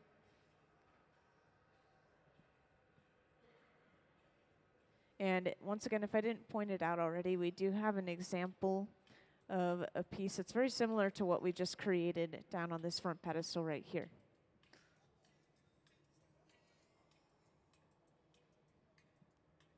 And if anyone wanted to take a closer look at these, you are welcome to walk down to the bottom of the stairs to get that closer look. And these are all just along that same theme of what we're creating today, with using that gold foil inside of the body of our sculptures, and then the rest of the glass remaining clear.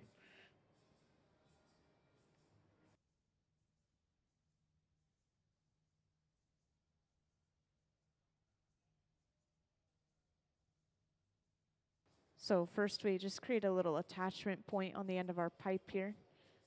And this is where we're going to physically drop a small clear bubble onto the bottom of this connection point.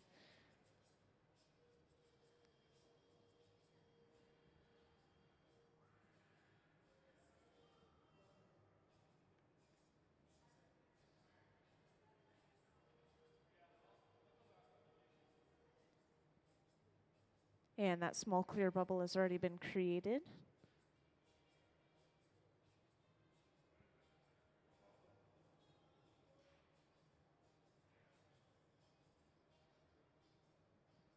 And it looks like there was a small bubble inside of that glass, so they will kind of just put it in the scrap bucket before starting a new clear bubble.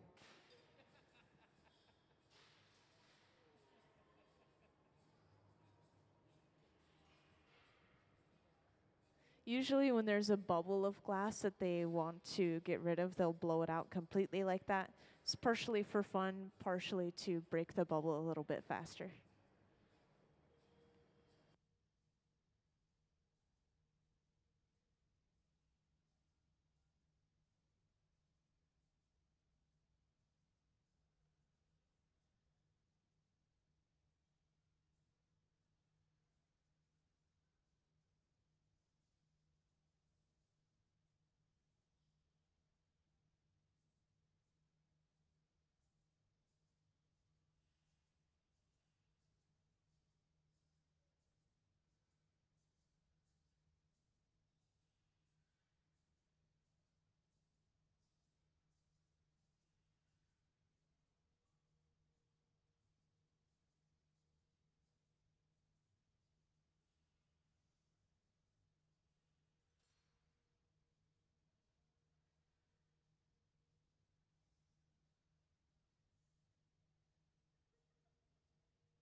So once again, we've created our foot, and we're now attaching the puntee right to the center of the bottom of our foot.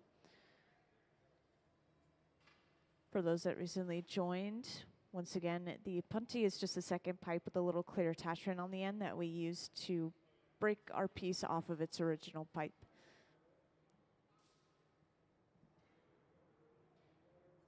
And now that we have access to the top of our foot, we'll be able to attach the stem that we've already created.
So once again, all the components that we created for this goblet were sitting inside of the garage, that large silver box on our hot shop floor. So all we had to do is pull those pieces out one by one and attach them all together using these little bits of fresh hot glass basically as a glue bit. And now that we have all these pieces assembled together, our artist is just making sure that everything is straightened and evened out before they get ready to break this piece off and put it away.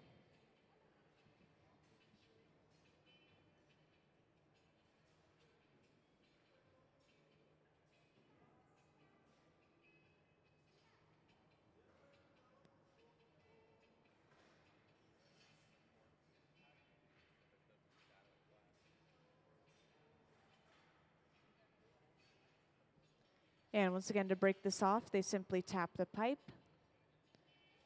And let's give them a round of applause.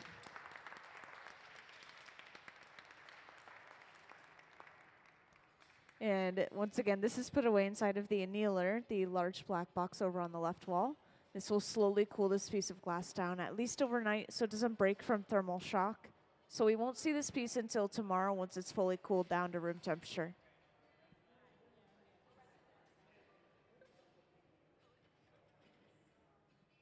And could I actually have the slideshow of some of James' artwork up on the screen, please? So just in case anyone who's new in the audience didn't get to see this yet, up on the screen we have a slideshow going of our visiting artist artwork. So these are some examples of his other works. He has created large-scale pieces that use really similar components as to what you're seeing today, honestly, as well as many different colors and textures and patterns inside of the glass.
And it looks like at the center bench we're getting started on our next bowl, once again, the drinking portion of our goblet. And for this bowl, we've stuffed the bubble into an optic mold on the floor, giving us ridges across the glass, starting from the pipe all the way to the bottom of the bubble. And we have continued to alter the design by twisting those ridges as well. So now we have a sort of physical spiraled pattern across our glass.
And welcome into the hot shop to those who just joined. As you can see at the center bench, we're currently working on making some goblets, as it is Goblet Week. And this started yesterday. Today we have visiting artist James Mongrain sitting at the center bench working on his own goblets. Each day during this Goblet Week, we'll have a different artist coming in and creating their own styles and versions of goblets. Today, our theme is these sculptural pieces as our stems. And inside of these sculptures, the only color we have is this gold leaf that's across the surface of the glass.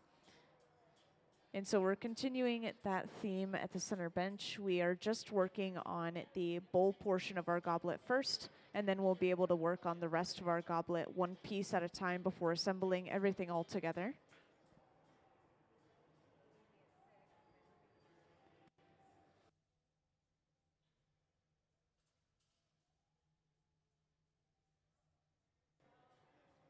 And up on the screen, we have a really good view, kind of a close-up view of what they're working on at the bench as well. I just want to point that out since I know it can be kind of hard to see these small details from far away.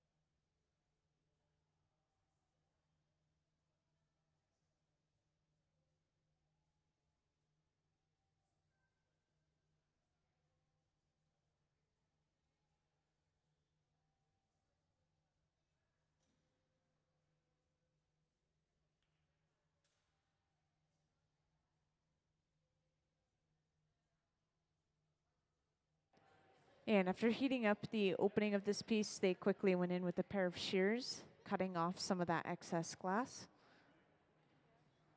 And after cutting that bit of glass off, we should be able to go in and start to open this cup out.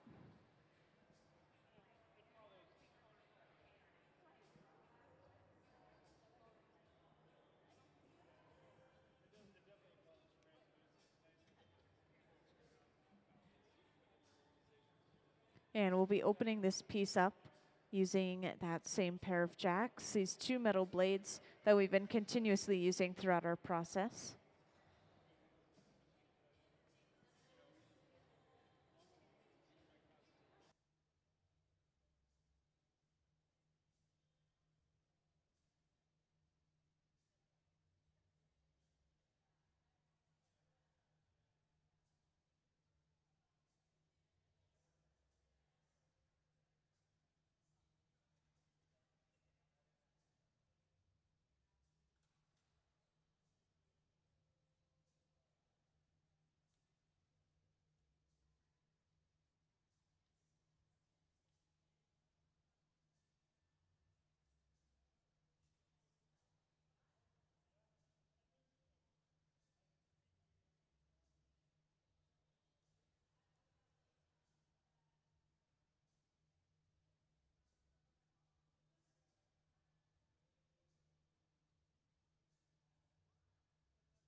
And just now, we've gathered some clear glass on the end of our pipe.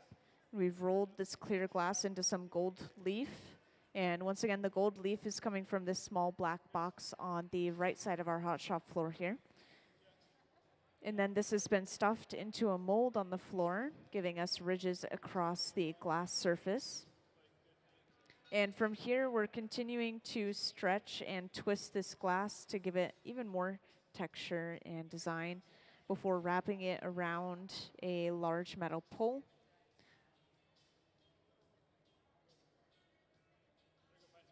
So this goblet, it looks like it's going to turn out as one of these long dragon type goblets. We have one of these on display.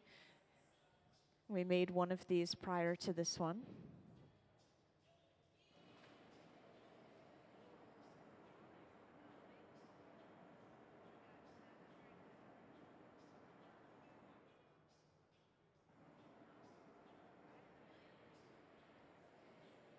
And using this large fluffy flame, we're just heating up sections of this spiral at a time and slowly twisting it onto itself.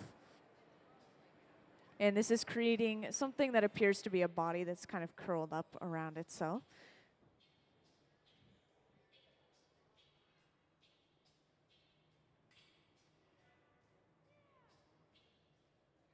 And there will be more sculptural elements added to this specific piece of glass as well.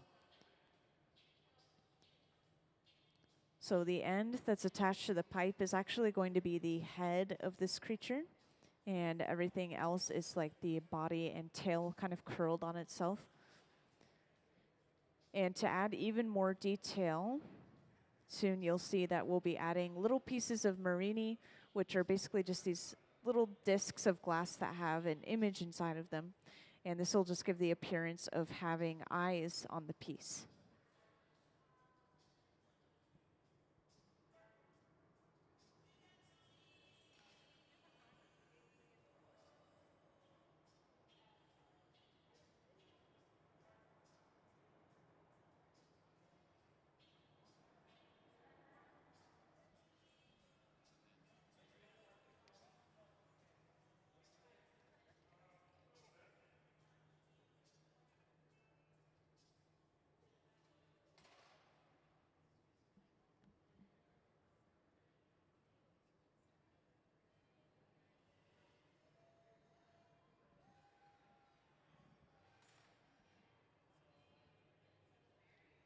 And right here, our artist is making a line or a divot in the glass, kind of near the pipe.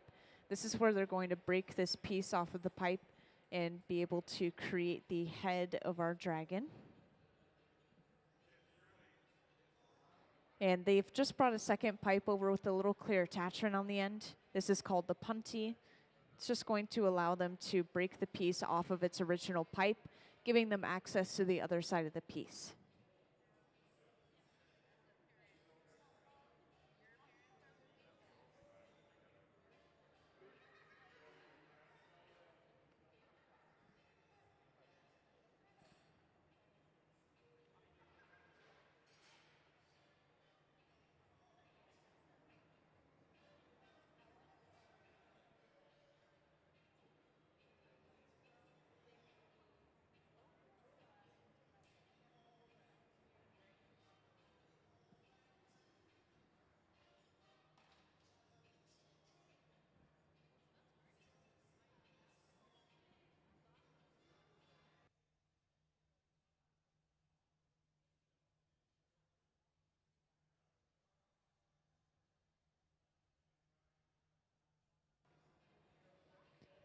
And for anyone who recently joined in, I just want to kind of reiterate once again that at the center bench we're creating the stem for a goblet.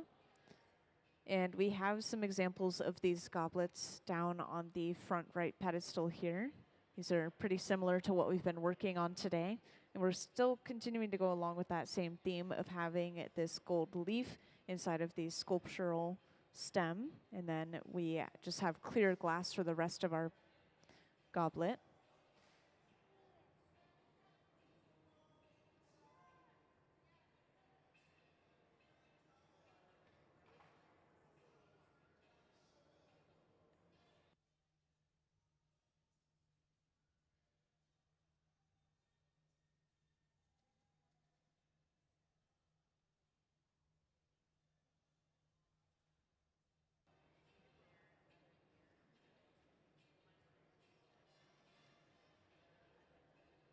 And we've already created the bowl portion of this goblet. It's been set aside in the garage.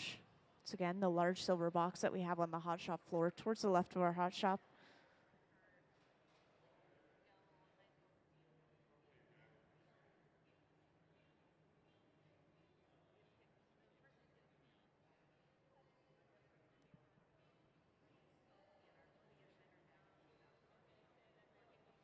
And we have just now brought over the eyes for our creature. So we're heating up the eyes individually and then picking them up directly onto the end of our sculpture.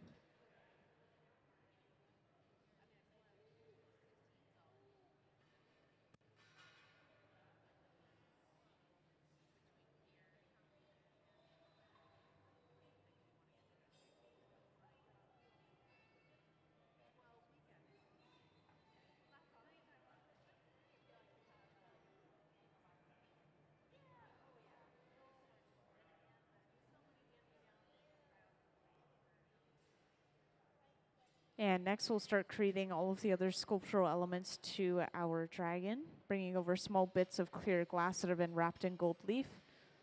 And these will be attached to the piece to create parts of the mouth, to create the wings, and many other parts of this dragon.